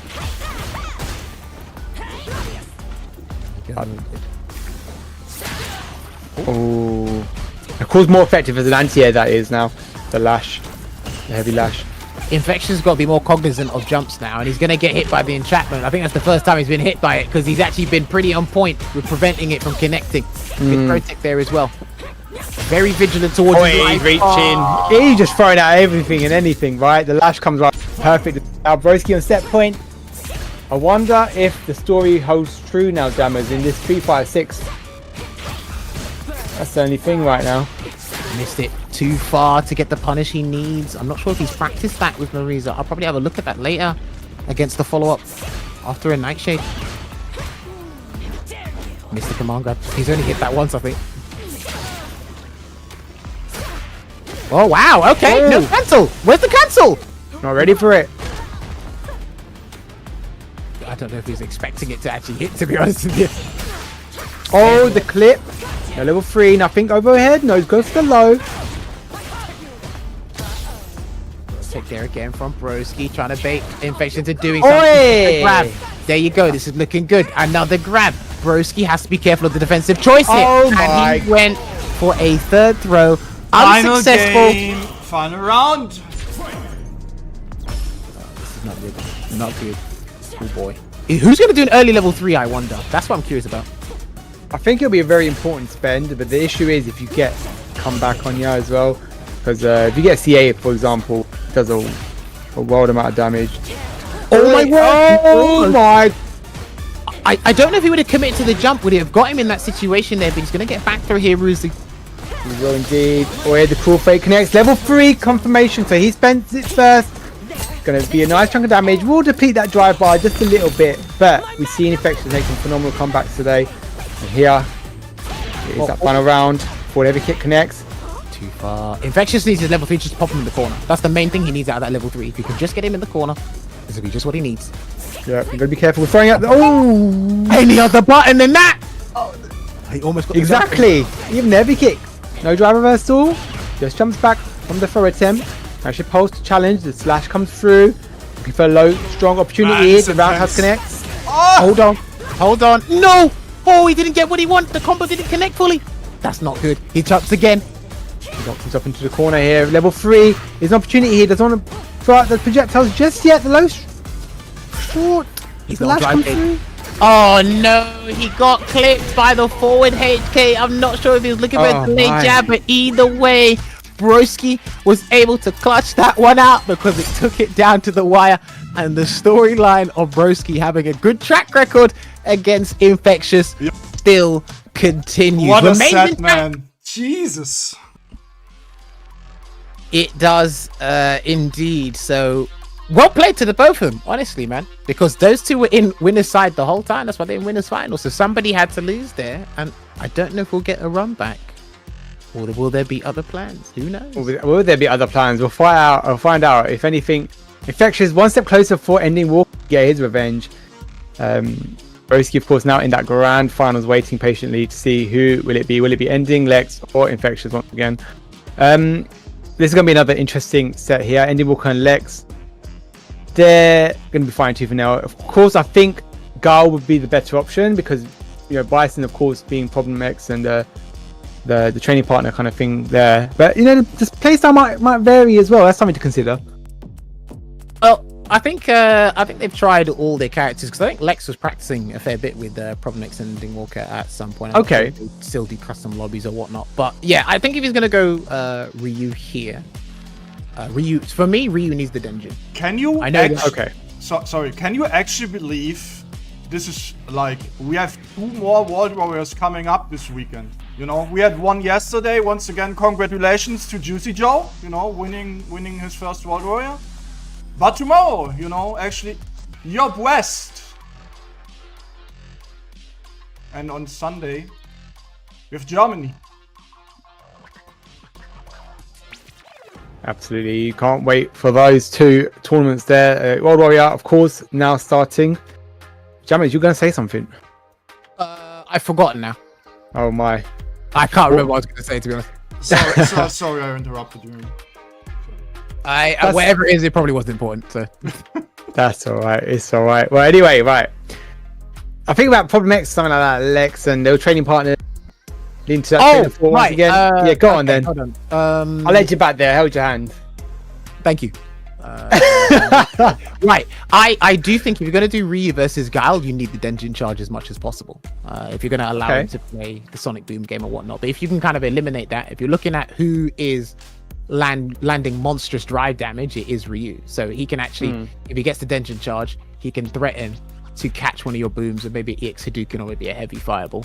Just doesn't have to do that. But then if he goes up close, are you worried about light high blade kick, solar plexus, the malicious stand fears? Like what are we worried about here? I think there's a lot of advantages on paper that Ryu has, but obviously in practical sense, Guile could still be problematic for Ryu. Absolutely. We see the speed of that Denjin, right? When it throws out a fireball, is phenomenally fast, can really catch you off guard. So it will be an interesting one nonetheless. But okay, so we are thinking, we're speculating Ryu into Guile. I imagine it's quite a 5-5 matchup, but you know, when Ending gets going and he's in your face, let's see if he does the walk forward overhead again. Okay, so they are going to do Ryu versus Guile here. Walk forward, instant walk forward, yeah. We'll see how it goes. Obviously, someone's going to set the tone, someone's going to paint the picture on the empty canvas for us, and then we will kind of work from there. And again, it looks like you still see a lot of the Guile players, they still will throw out stand heavy kick because it's still an exceptional button for Guile. Oh yeah, yeah, for sure. And if you get the counter hit now, I think crouching melee punch does connect. I think that's a 6 frame. I'll have to double check that. Okay. Because obviously it's +4 in hit now because of the change, so that means on counter hit it's +6, so you'll get crouching melee punch. So nice little buff there if anything. Throws out the fireballs. Denjin is on cue as well. Gets that Hashigeki. Misses the drive. Follow up, unfortunately. Whirlwind kick comes out and locked in the corner, but he walks himself out of that corner there. That's a patient. Equalised health here. Yep, punish that. That is -8 on block, so that was a solid punish there from Ending Walker into the low. He's burnt himself out. He's got Lex trapped in the corner there, but Lex is very good at worming his way out, fighting his way out. Indeed. Solid Puncher is oh, I think he missed one beat right there. Solid Puncher is on deck, and so he's very much going to be using this. Do you see the opponent in burnout? I'm going to clip. That was a gorgeous overhead, by the way. It's a lovely sequence. Taste your own medicine. Get kicked by that overhead. Yeah. How'd you like that one, eh? Listen, it catches everybody, especially in like the heat of the moment, right? You just block and think, okay, they're going to do generic pressure. Let me get ready for the strike throw, and then he just does an overhead. You're like, oh, I'm careful. Let's stand up again. Here we go. Yeah, exactly. Oh, it clips him. Beautiful. Yeah. Now, that trade only happened because he pressed the 5-frame button. There's a 5-frame gap, but if you press the 4-frame button, then you beat the target combo. Oh, I see.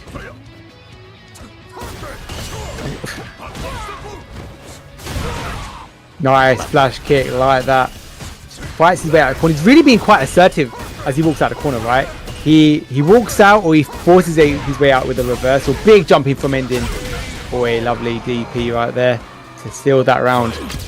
We talk about being assertive when trying to fight your way out the corner. But let me tell you what, someone is being very stubborn and obstinate when they're trying to get back in. You're equally as frustrated as like, no, I earned my right to be here. Let me in. That's right. I got the paperwork. Jump in. Oh, great. DP, right? Oh, flash kick rather, not a DP, sorry.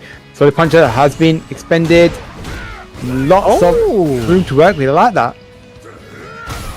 Forward throw. Forward Another throw. one. Another one. Oh, wait, nah, I'm returning the favour. Returning it back to sender. Somebody thought it was going to be us. Oh, the overhead. It's the least expected thing in a game like this because it's not as obvious as you think. Where you normally use overheads is not in situations to close out the round, right? Yeah. What's going to be interesting is if somebody perfect parries an overhead in that scenario when they have no health left. Legit, I think it's going to be interesting. Perfect parries. That's so back kick. Right on back, and I think we want to see some Denjin soon enough.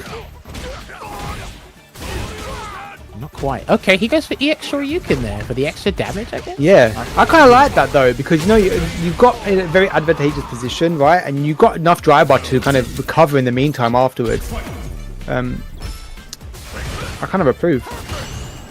Alright, listen, it worked out. He got the round. Gonna get the whip punish on the normal there, and another flash kick there from Lex. Connecting on hit.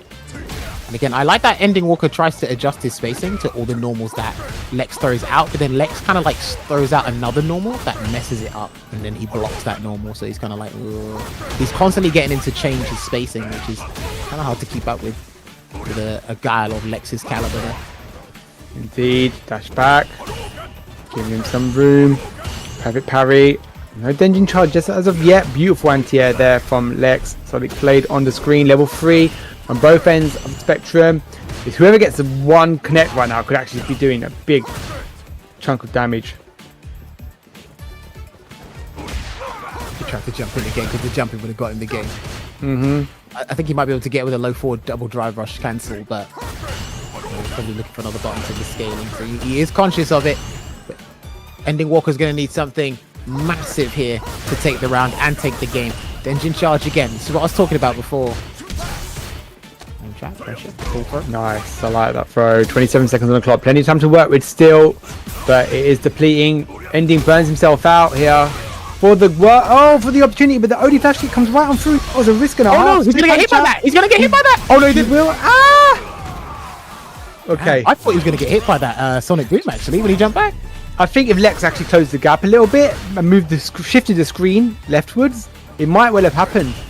But then maybe that new change would have come into play because if you move the screen, popping out the next boom, but he would have been chasing him, so probably not a bit difficult. That's just a theory. So. Yeah. Level 3 train. Yep. The sweep comes through the drive rush just because. I don't even go for the overhead here. Fierce. Catches him with the low, walks back, gains some space, medium kick to anti-air.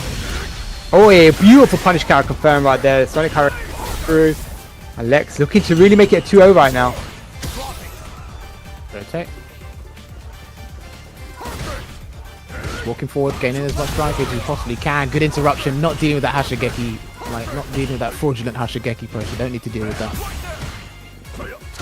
Oh! Yeah, because of the hitbox on that, it wasn't going to connect in the way he wanted it to. Going to get a throw. He's going to have to try something that he doesn't normally do. Ending Walker here, but oh my god! And I did say he's going to have to try something that he doesn't normally do, and he is going to get the CA version of Shin Shoryuken. You need to have the big bucks right now. Put the gamble down. What's it going to be? Oh my god! He was fearless. Fearless. Full respect for that. Because I think I saw a flash kick come out on Lex's end. Jammers maybe did hear you, you know, when you said he needs to do something. Wait, what's up? You said he needs to do something he normally doesn't do. Maybe he did hear you, you know? Oh, I don't know. Maybe. But Lex done a regular flash kick, I think, in thinking that Ending Walker respects Sonic Hurricane. But he said, nah, you got to do the Sonic Hurricane if you want to win. Yeah, but considering that was meant to more or less be kind of Lex's game to take, Ending Walker, phenomenal comeback right there. Let's make it 1-1. we go. There's a Tatsu. Trying to get into tech, but no dice here. I saw a Sonic Boom come out. I'm maybe sure that's not what he wanted there, Lex, but... Oh. Oh, alright. That is... God, dead. Oh, it Yo. is. Okay. I haven't seen a Guile player do that in quite some time. They don't normally go for upside down kick after, because I think it'd still be negative on block if you went for it after his drive was cancelled. But to catch a throw, that's a hard read. It absolutely is. Yeah. Because you lose to DPOS, you lose to supers as well. So that's a very bold read that Lex did there. I like the challenge through there. Sonic Cross comes through. Got it. Nice. Oh my god. And a lot of these OD flash kicks are really working out for Lex here. He's recognizing the aggression that Ending's trying to lay on. Picking up on that. I think he has pretty successful flash kicks in general, to be honest with you. Like just across the board when he fights competition. He's got solid puncher available. Oh wait. It's gonna be level 3 surely on the mark. No. Oh my, he pays a price for that, and that's the game. And you know what? That's in the situation before that one ending walk in the game. He's like, okay, if you want me to do Sonic Hurricane and wake up, I will do so. Like, this is literally what he said. I will literally. Oh, nice punish. Wow. Clean punish. Absolutely. Touches him on the failed parry attempt. Lovely. Takes him to the corner here. Flash kick absolutely coming right on through.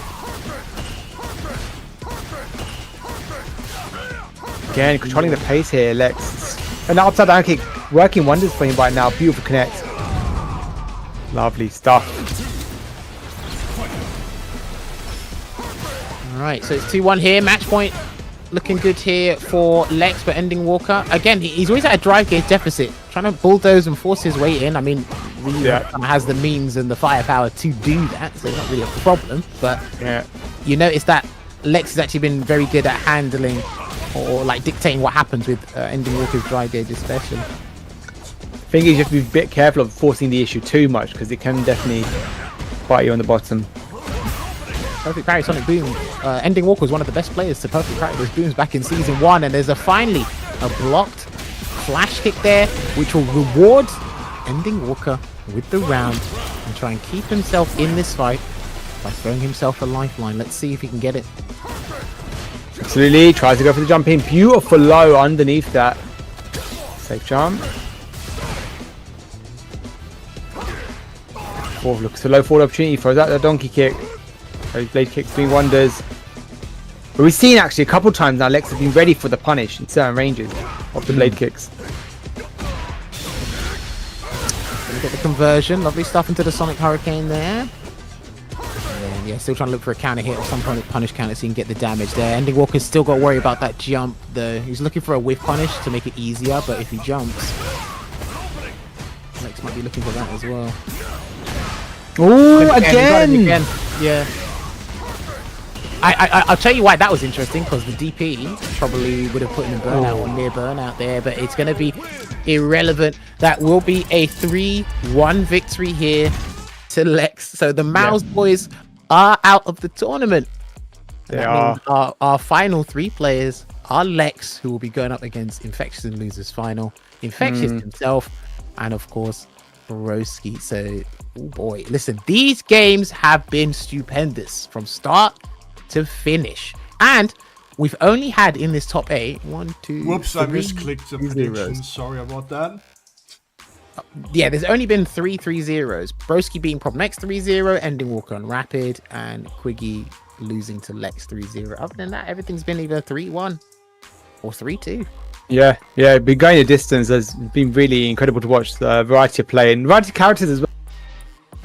There's been abundance of characters to watch, and like, who would have thought we'd see Modern Marissa? I mean, like, if you probably weren't expecting it if you don't watch Infectious play or hear about him on a regular basis. Yeah, of course. But then obviously making it this far, I mean, that's just courtesy of the pilot behind the machine, right? And that's what's happening. But it's not even just Marissa. He's got Modern Jury as well, and he's got characters list, right? So you could have bought anyone today, but Marissa seems to be the best that's working wonders. True. But we're going to see who Broski's opponent will be in the grand final from this losers final here. Again, shout out to everyone that is restreaming or watching. Shout out to all the viewers we have in the chat right now. Thank you very much for joining us. And of course, the match arena, $162. I believe we've got a few donations since. That Fad's giving Scammy Cammy, Palm Tree Top, and Skynet as well. Thank you so much, guys, for your contributions as well. Everyone that's donated today to give us a nice little sum of 162. We're not at the end just never yet. Say Scammy on stream. Well, we're gonna have to pay that one, aren't we? I mean, like, there were Cammy earlier. You didn't say anything then. Damn, he just stayed silent. What? He's just silent. He's nothing to say, I guess. But it's been exceptional so far. I can't wait to see how it will. Anyway, but Lex was actually the very first winner of the first World Warrior last year. I wonder if he can repeat history, or will we get someone different on the menu right now? Because it is, of course, Infections and Broki that stands in his way. He's going to fight Infectious in the losers finals, and Broki's waiting patiently in grand finals. I'm hoping we can watch the full show here, because obviously we had an unfortunate technical issues. Don't jinx it, Jammers. Listen. Let me speak. Thank you. You didn't watch the full set earlier. Losers finals! Infectious versus Lex. It absolutely is. Let's see how this goes, Jammers. Run it back. Infectious was the win last time. 3-2. Okay. So already a hard read or hard call out on the crouching leading kick there. Gonna get the parry into the low. Look, he got big damage from it. Yeah, okay. So he's gonna still incorporate the EX Gladius on his wake up as tech. I don't know if wake up throw beats that. Maybe it doesn't actually. I've never seen it.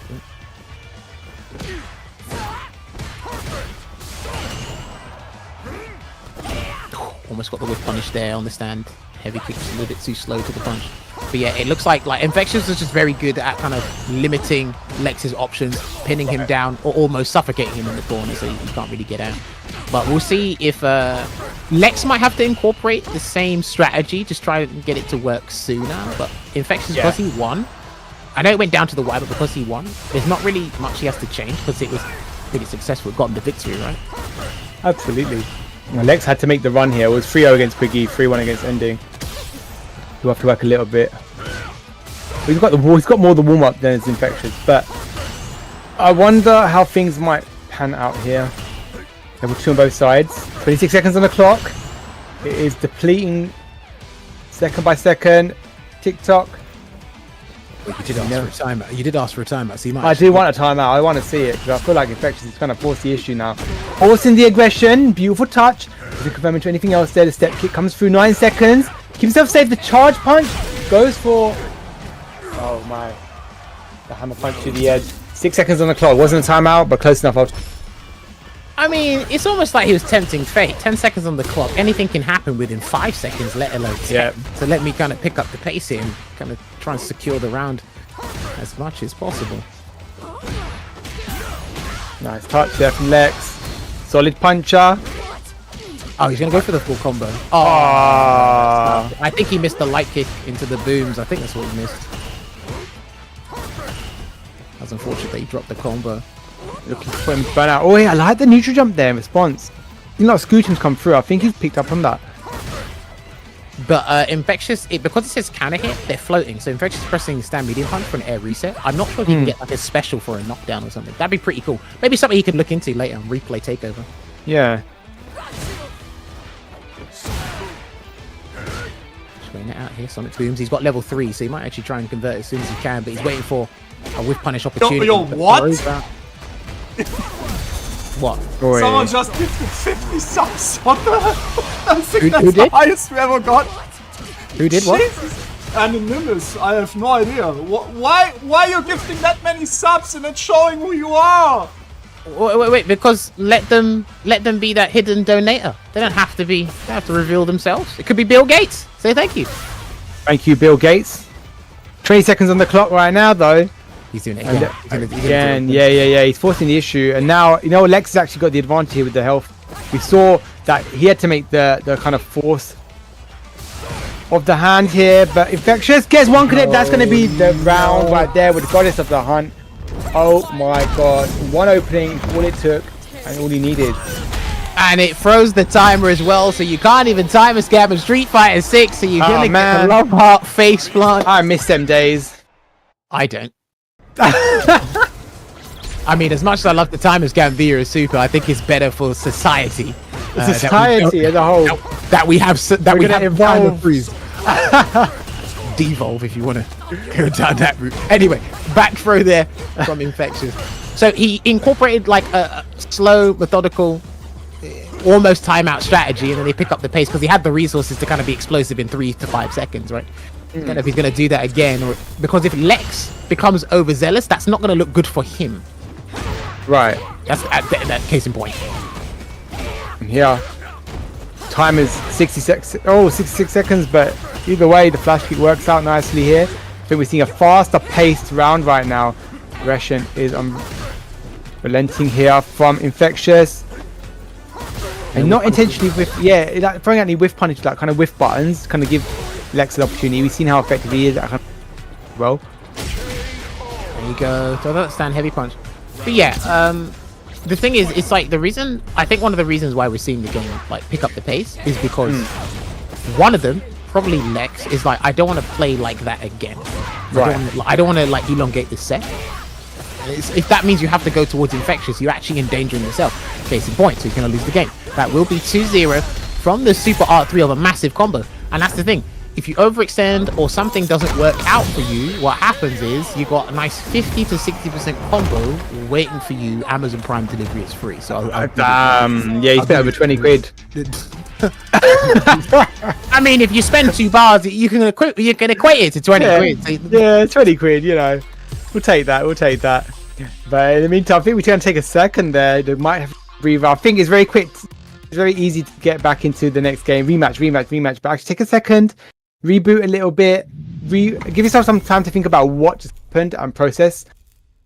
But we're going to go Bison. All right. See you. Now remember, he tried Bison before, then switched to Guile. Yep. So roles are reversed here. And he hasn't got a flash kick to tempt fate in certain situations, but maybe he can be a little bit more aggressive and harass Infectious in certain situations. We'll see if that works out. And he's got the Psycho Mind to work with now as well, so there's an extra layer to his gameplay. Indeed. A throw to boot as well. Course level 1, that's one big change for Marissa. She didn't really have a true reversal before, right? She's got that level 1 that she's now fully invulnerable, I believe. Now she could do what she wants. Now she could do what she wants, exactly. And I wonder why that should be the case, but you know, that's fine. Thoughts for another day. Alright, first round there to Lex. There you go. I like it. He's kind of being quite elusive, making sure the knee press connects at the tip, or at least catches Infectious walking forward. So we're already seeing significant improvements there. Another light Psycho Mind. Pop it on. Big. Very good escape. Yes, indeed. Nipa's Nightmare doesn't punish anything though, doesn't catch anything on the stray, and this should be a nice little corner carry sequence right here. He thought he was Yep. But it's still okay, still in a very advantageous position. You almost got level 3 now. One connect is all it takes for Marissa with that insurmountable amount of damage that she can do. Like, oh, nice juggle. Very important mind there as well. This might be lights out, you know. That's gonna be it, surely. He's gonna do the unlimited Psycho Crusher, which should be able to close out the round here, and that should do the trick. Bang! And I'm not sure, because I saw a stance there, and I'm not sure Infectious, if he thought the stance would have beaten Psycho Crusher before it fully connected, but the mine was, I don't know if the mine would have been an extra variable there as to why they didn't win. But shoulda, woulda, coulda at this point. Yeah, absolutely. He gets the game on the board, and that's what he was hoping for. The character switch, right? Looks a lot better for Danny. Indeed. That's the approach. Excellent tech. That's gonna be a good perfect parry punish there. He's not gonna get. Oh, he does get the wall splat there. Oh, that's not what he wanted. No. Oh yeah, come back to earth, baby. Nipa's Nightmare once again. I'm not sure about this because it could have been carried over to the next round, but you know what? Take your chances as you will. Throw to boot and trying to equalize the health here. Another throw. Getting closer to it, Jammers. He got the stance again. Oh man, that stance has been thrown. So I don't think many people have actually seen this stance be used in sets like this as much as Infectious has been doing. Like, and the times the way he's using it, it must be throwing them off. He's been throwing them out there. I'm gonna say throwing them out there. He's been very calculated, but it's been working wonders. It's been working really, really well for him. Man, it's so good seeing Infectious back in you know, like top 8. He's in losers finals right now, looking to make it back into that, or get into grand finals rather. Big jump over. He's on set point right now. Level 3 as well to boot. He needs one touch, if anything, I think. Oh, what a slide. Oh dear, he's gonna level 3. I think he's gonna level 3 to pop him in the corner. Yeah. Pop him in the corner. I think he just wants the corner. I don't think he matters if it's gonna kill or not. Put him in the amber. Pop him in the corner. He does have a wake up level 1. They have worked in a couple of situations, but not on wake up per se. And he woke up with scissor kick. I don't know if that was knee press nightmare. He woke up with scissor kick. That is He's done that a couple times though. He's actually done that a couple times. Okay. Perhaps misinputs, but nonetheless, 3rd place for Lex on this occasion. Damn. Okay. Infectious finds himself getting that run back. And this time it was 3-1 instead of 3-2 against Lex, but obviously Lex switched the order of the character lineup there. So he might actually have to. This is something everyone's going to have to consider now. All the competitors here, it's like, okay, is Infectious is coming back into the mix now? You need to see Infectious, and if Lex is going to bump into him in future World Warrior events, he's going to be like, okay, Guile didn't work here. We can polish up a strategy or develop a new strategy for Guile versus Modern Marisa. Or we go with the Bison, because a lot of these guys had to learn about Modern Marisa as well. And Northeast definitely got some modern players in that region as well. Don't forget to check them 5th of July next week. Get tuned in for that. If you're not already signed up for the 2nd tournament, it is next week, so it's back to back. Quite close in terms of dates, but you know, it's an opportunity for you guys to get your placements. And of course, top 3 placements count, don't they, Jammers, for your regional placing and your qualification. We've got UK Island as well on the 12th of July. That is in 2 weeks' time. So, guys, of course, you've got your first one today. In 2 weeks' time, on the Saturday, it will be for you guys to enjoy. Get signed up, get training. Got 2 weeks kind of chamber to work on, I guess. There's time. There is a little bit of time, but again, because of how thick and fast competition happens, like every other weekend, sometimes it'll be every weekend. You will find out that there's going to be something. There's always going to be something. The next thing to look forward to. So you're going to have to make sure your overall strategy. Speaking of the next thing, tomorrow, World Warrior Europe West. Yeah, don't forget to check them out. And of course, Germany on the Sunday. So a jam-packed week of Street Fighter 6 action. Can't wait to see how it all unfolds. And now we've made the distance, Jammers. We've got there to the grand finals. Any bets? It was 3-2 last time. That was anyone's game. Broki was playing at 20 miles an hour instead of 40. So I guess he read the speed limit sign, or at least the speed camera of Infectious caught him. So he slowed down a little bit. Broki, I think, I imagine he's been streaming his run. So I guess he's had a little bit of time to think about it, chat with the stream, and really ponder over what he can slightly change. Infectious, again, Infectious kind of like, it's one-dimensional in a good way. It's like this. Okay. I believe in this strategy, and I'm not really going to budge it because it's like this works. I think it works. I believe this works, and it's like, okay. And I kind of respect that about someone. If I firmly believe, I put time and investment into this strategy, I believe it's going to work.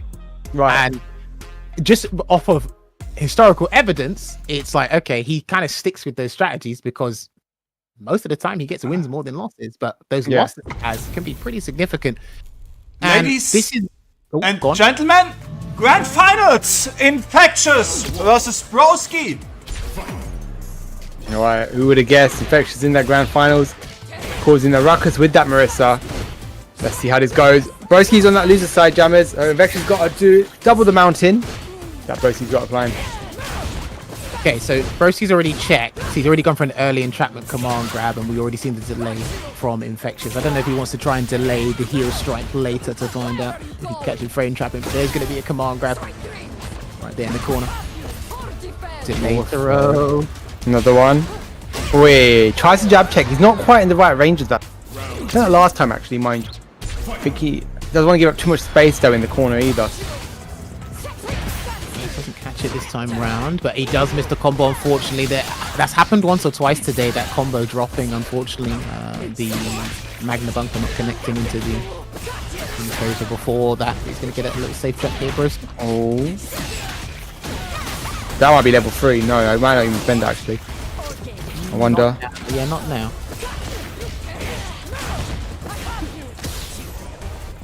And do you know what? You know what's funny enough? Like in the last set with these two, they throw tech a lot. Like they did.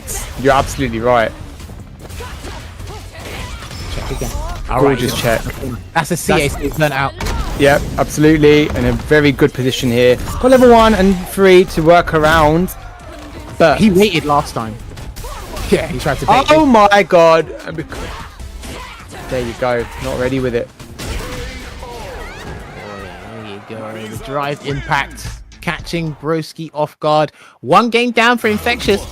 5 to go. They started off much more aggressive, the pair of them. But then again, I think Infectious has actually figured out some of the things he needs to change. But Broski might need to go back to the basics, go back to the safe jumps, go back to just keeping it frame tight, making sure you try and chip away. But lovely walk away from Infectious. Misses the back heavy punch again, unfortunately. Some hurt, perhaps. His timing, rather. Can throw out those jabs. Those lashes come through, connects, get the poison set as well. Got the command Trapman, yeah, and that's a big chunk of health, really. So counter hit. I'm not sure if the command grab changes damage on counter hit, but you can take the round. Rebuild that drive bar. I love this aggression here from Infectious, recognizing that you burn out, forces the hand, fights back. Oh, the TI doesn't quite connect. Oh my goodness, we're scrapping. And we've not seen that really from Infectious so far. Wow, he read the cruel fate with the neutral jump medium punch there, looking really strong, and then he got the nightshade to connect, luckily enough. And he will anti-air with the crouching heavy kick there, Broski. I think Infectious has found out a couple of timings that Broski's throwing out certain moves so he can make the read with neutral jumps. He can make the read with forward jumps. Behind the driver, so what you got? Oh no! Against the charge back heavy punch, you can't drive reverse it. They can block in time. Oh my, the cool fate is eaten. Or eating the scooting rather. Corner carry. Oh no! That's huge. Is he get level 3? Yeah, he does. Absolutely. I love that he always opts to spend it almost, like in instances like that, the sequence there. You always go for it, especially in burnout situations. I want to force the burnout right now. Broski can jump. Get the throw. What's it going to be? He's got to make a choice here. Oh my god. Stayed outside of the throw range. My girl grabbed hot air and she said, let me show you how to grab someone. I'll show you how to grab someone up. That was crazy. Good spacing there, or good patience from Infectious. Absolutely. Got the game up. Broski only needs to win 3 games here. Broski is flailing a couple of moves to make sure that Toxic Blossoms on him to kind of just slow him down. That's not going to work. Yeah, that's not going to work. Was that Miss Simple, perhaps? I'm not entirely sure. I don't know, but he got away unscathed. Like, which shouldn't have happened, by the way. Boy. Oh. I'm not sure if that's what he wanted, but he's going to take a beefy combo from Aki for it. Force the burnout. He does get the drive reversal and forces combo here. Somebody burnt themselves out by their own admission here, and he can go for a stun, or he might actually go for the round in a different way. Okay. My. Do you know what? Shit. Okay. I need to double check the input on the level 1, but I don't know if he forgot he was burnt out, so he might have tried to do EX Snake set to get out and he done the light version, or he might have tried to do level 1 and he didn't. Right. Okay. Let me double check the input. I actually forgot what the input is. I think it's forward kicks, if I'm not mistaken. If it's forward kicks, because it's the same as Snake Depth, so you might. Yeah. I think it makes sense then. Yeah. The QCF, DI. QCF kick. And then Snake Step. Where are you? Yeah, it's QCF kick. Okay, he might have tried to do Right. level 1. It's either or. He might have tried level 1 and he got that instead. Yeah. And right now, Infectious is running amok though on Broski. Looks like he's got his number. The warm-up in that loser side or the extra game is working out from the losers finals. Infectious actually on reset point already. Boy, I think he found the book of Broski and started reading it in the library in the back Oh corner. my, with his glasses on and everything. You know? In that armchair, you know. Got it ready. Away. Gladius charging up. Low and drive bar. Great anti-air there from Broski. Not out of it just yet. Big neutral jump. Not quite connecting. The lash gets tempted to punish Scootum to anti-H. It was a bit too close there, unfortunately. Jump check, and he's trying to get the pressure here. Away. Yeah, that's a parry. Fine here. Again, I think Infectious is in a pretty good spot. Yeah, with punish. Now, he doesn't need to spend, but the next one he will. If he Yes. gets the hit he needs, watch out. He baited something before. Yeah, he baited something Oh before. my god. There's a way he just stares death in the face. He's not careful. Oh my god. Jump in there, jammers. Ladies and that means- gentlemen, we have a reset.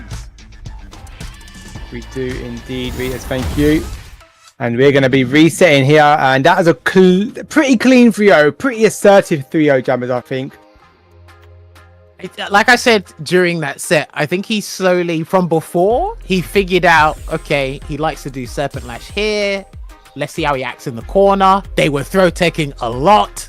So it's like, okay, I'll keep that in the memory bank. If we get the run back, I think I know how to do that. Now, for Broski's end, if you want to have a positive outlook, that was the reset side of things. So now Broski really needs to fix up. So we need to actually like put a microscopic scope on Broski's decision here, because now it's like these are the important ones, super important. Zoom in that lens, right? You see what I mean? Now it's gonna get a lot scarier. It is, and he's forcing these hands, right? They're intentional whiffs, if anything. Again, the parry, that's burnout, that's guaranteed. DI, there you go. Oh, you never think about what I want to do here. What's the most meter building option, obviously. Works out nicely. He really wants him to press something so he can perfect parry, get the back throw and turn it around there. But again, there's even bigger risk to parry now because he could go low and you might not get the perfect parry, you might get the imperfect parry. And Broski's always been low on dry gauge. I have to give credit to Infectious because he's found a way to make sure Broski is playing uncharacteristically and make sure he hasn't got the dry gauge he's normally used to working with. Absolutely. Sequence here. Broski not phased just yet. Wait, the cancel. Or the Frankie rather. Nice stuff. Keeps himself in it. Good response to that perfect from the first round in this grand final reset here. Both guys fully stocked with those 3 super bars on the bottom right side of each side of the screen. Bottom right and bottom left, sorry. Again. Full fake. Connects. Gets a nice little clip. That lash. Safe jump after that. Goes for the overhead. Gets instantly checked. And the level 3 comes right on through. Love that Infectious. Always goes to that level 3. And mind you, I think it's mostly about the corner. He wants that corner. That's what he says. It's the corner, but think about when he's going for the level 3, right? Broski's had to expend dry gauge that he doesn't normally want to do. And it's like, okay, now if I hit you, especially when you need to sneak in or steal a turn, I can check get that level 3 and he's burnt out, right? Oh, cut, nice. Punish, counter with the heavy kick, which means the tides have turned where Broski is replenished. Infectious has been defanged and he actually could lose. He absolutely could get enfolded into the throw. That's almost dead, not quite. Nice shade. Looking for phalanx. Oh my goodness, he dry rushes in. Pays the price for that with the jab. Infectious now actually leading in this set for the first time. Wait, but that's 4 games on the bounce, right? That's 4 games on the bounce. Absolutely. 4 in a row, yeah. The thing is, right, Broski was very close to taking that set. Or that game, rather. Wasn't quite enough. And the momentum is swinging completely Infectious' way. Gets the enfold again from the Scootum. And got the corner. I can smell it. Where he wants to spend that drive bar again to escape the corner. Actually, post comes out here, jammers. Phalanx again. No, he can't get out. He's suffocating him in the corner. He can't get out, Ruzu. He's done, mate. Ah! Okay, he's a blimey, mate. Get out of there. Oi. Oh, he sends him full speed. Instead of chasing him, he actually sends him full speed to get away from me. Lash. Create some space. Careful, because he's scheming something. Wait for the toxic blossom to dissipate if he gets the chance for it to go away. Great driver. I absolutely respect that choice there. He goes for the low, strong, connects. The trade blows there. Broski looking for opportunity now. The Lash again. Wants something. Yeah, he's not giving Broski anything really. He's not giving him much intel to work with, and he actually reacted to the cruel fate with a jump in median, because remember before, he's either tried to scoot him, didn't work. He tried to drive reversal, worked earlier, but when he meets him air to air, that's what deters Broski a lot. But it's almost going to be 5 games on the bounce. 2 games in a row he tried, but that's quicker. That's slightly quicker. Absolutely. The lad comes through the corner carry. Oh my, the forward heavy kick. And he might be looking to do something, cause some damage right now. Quickly. Throw. What Infectious needs is a level 3. Oh my god, the punish counter throw. On the whiff normal. One touch, level 3. Got into the hunt, gets the corner secured once again. He's going to force Broski to spend some bar to get out of there. Jammers, talk to me. I don't know if he's going to snake step. I think he's got to wait. He can't snake step. Yeah, he's got to wait. He's got to wait, mate. He baited him again. Oh my god. Infectious, bro. Nah, you better throw that book out the window, mate. Broski is struggling right now against Infectious. The modern Rissa. This is... It was not on my card, Jammers, to think that Infectious might be taking the very first World Warrior. I'll be honest. Is he really winning this with a 6-0 over Broski? Hang on. There's still, like, you know, the potential 3 games here. Let's not count our chickens before they hatch. Like, trying to make them hatch. He's forcing. Oi! That dome is getting... Wow! Out there. Okay, that caught something. Is it counter hit? He's got the confidence here. Forward throw. Oh he might as well forward throw again. He might as well do it again. Yeah, he might as well do it again. Infectious is on tournament point! He absolutely is. Damn. As he run out of mental stamina, I don't know if Broski's got anything left in the tank, because if you're trying to come back, it's going to be a very strenuous task to do so. In another stance, he jumps away. Forward heavy kicks, trying to apply some pressure now. Does not want to deal with the shenanigans that he's been dealing with. Great throw again. Another one. Forces string. And because Infectious is on tournament point, he can play this again a little bit slower now. He can get slow again, like you said, change the speed and the speed of the set, but Infectious is waiting for that level 3 to build before he puts in the corner again. Oh, of course. We've seen how effective he's been using it, like, absolutely divinely. Right now, can even do a level 3 response in modern in terms of naturally pulse. Clips the low strong once again. Will we see level 3 here? No, not quite. He's got the corner. He's got the corner, doesn't need to spend it. Oh, he done level 1. Okay, he needs the meter for later, that's why. But if Infectious hits you now, you're kind of screwed. Drive Russell, yes, again, see. Oh, bit of... Oh, this was actually scary. Brother. You know if he landed and pressed back heavy punch, that's it. I'd say cut the stream, and we're done. We're done, yeah. I almost did see it coming. Is it lights out yet for Broski? Gets an opportunity, clips him again on that drive rush. Overhead attempt, have a parry from Broski here. Will he corner carry for something now? That was such a vital perfect parry, I'm sorry. Because he's been blocking multiple times. And because he's been thrown as well, he still needs to attempt the perfect parry. Is he going to go for the level 3? No. He went for a drive impact setup. Exhaust all the options. Spend all the cash. Break the piggy bank. Because we need that super art 3. And we might have some sort of resurgence here to keep Broski in this dogfight. Absolutely. That was 5 games on the trot from Infectious, but Broski fights right on back. He's not having it. We are on 2-1 right now to Infectious. Grand Finals reset. Are you telling me Broski lost the first to 5? He said, nah, first to 7. It's fine. First take it. No. First to 5. Okay, no. First to 7. Winner takes all the marbles. I got you. Away. Like, dude, just the way Infectious has been moving, being slowly threatening, just being so menacing by doing so much but so little at the same time. Watch the jump. Okay, I think he clicked something. There's a throw again. He can bait a throw. Oh my, he's not phased at all. Again. He is absolutely not phased at all by that last game. There is Infectious. Jammers. you know what? The thing is, Broski has to go to him, and that is going to be super risky. Knock down. Nice. Good checks there as well, and just to keep sure that, yeah, he has to play frame tight, and he's going to get a conversion here as well. Oh, okay. I have not seen that one. That was good. That was good. Oh, this is the entrapment rather gets checked by the jab. Looking for an opportunity. No, that's it. No. Oh my god. Oh, please. Mate, if you get hit now, you're done. Oh, level 3 claws yards. He has to come out. Don't know if it will kill. Perhaps it should. The poison's on. The poison is on. Oh, good lord, this video game. Oh, this video game. Oh my goodness. No health. He had no health. I think he armored and he had no health. Because that is a jumping heavy. That's like 800, 900 damage. So if you're trying to anti that against a heavy, not a good call there from Infectious, but it's fine. Because he's in such a good position. Prime position here to take this tournament. And Broski, oh, he's out. Full fate comes through. The throw. And now we are on tournament point right now for Infectious. Looking to force the issue again. Low and drive bar. Goes for that string. Keep Infectious in check. Oh my goodness, he walks right under him, doesn't he? Yeah, but gets thrown back into the corner once again. He can't get burnt out, not now. Oh my. No, and he's gonna get burnt out. Oh, the Super Art 3 is gonna get him, Ruzu. Yeah, absolutely will. For it, the last clip at the end. Not good. All he wants is that corner. Deadly implication is there to save Broski. Jumps. Wait, clicks him, but doesn't complete combo. No, said cross up, and that was the regular jump. What the god.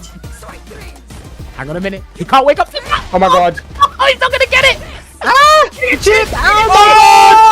Congratulations to Infectious winning World War UK number 1. Oh my god.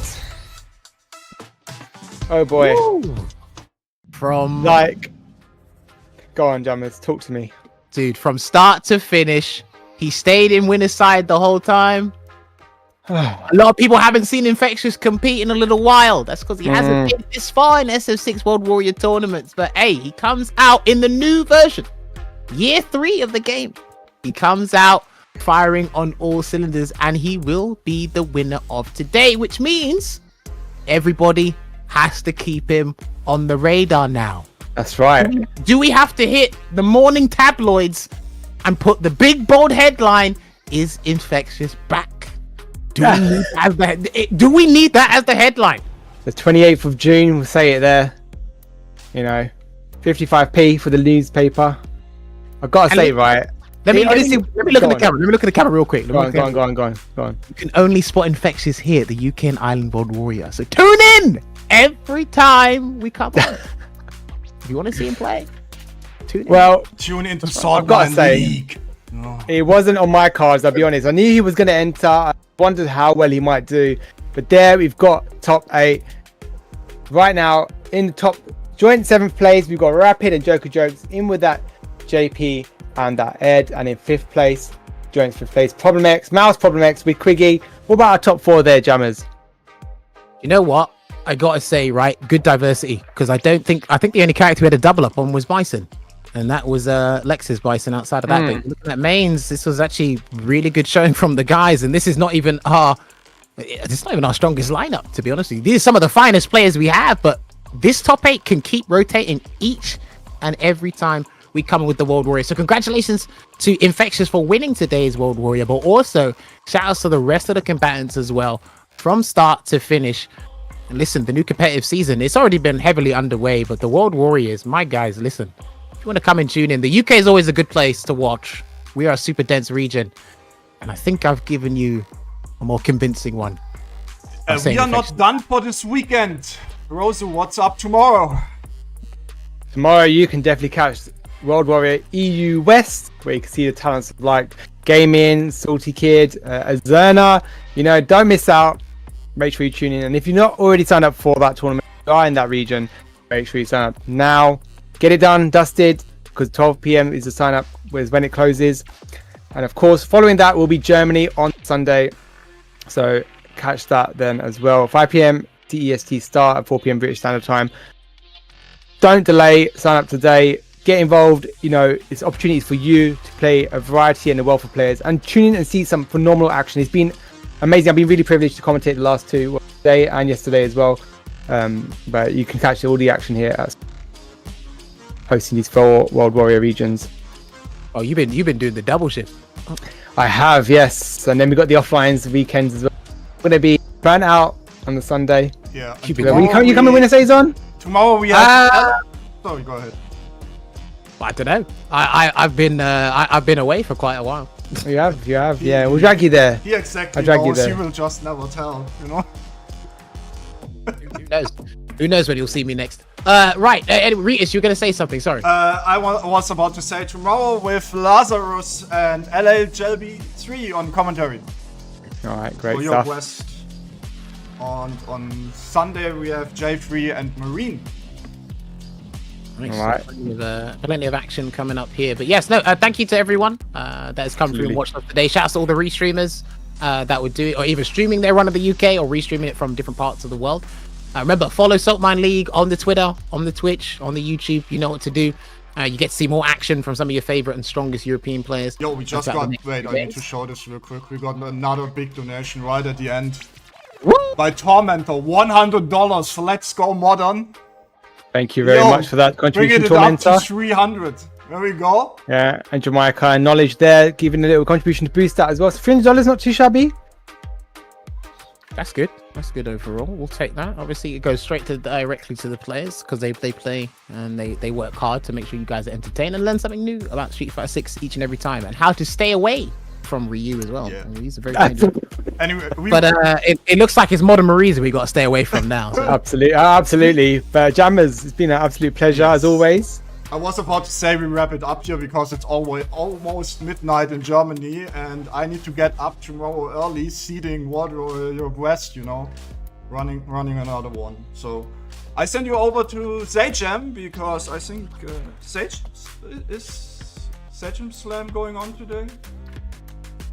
I'm not entirely sure. Maybe. Yeah, I think so. So, you know, have a good one, everybody, and see you tomorrow for World Warrior Europe West.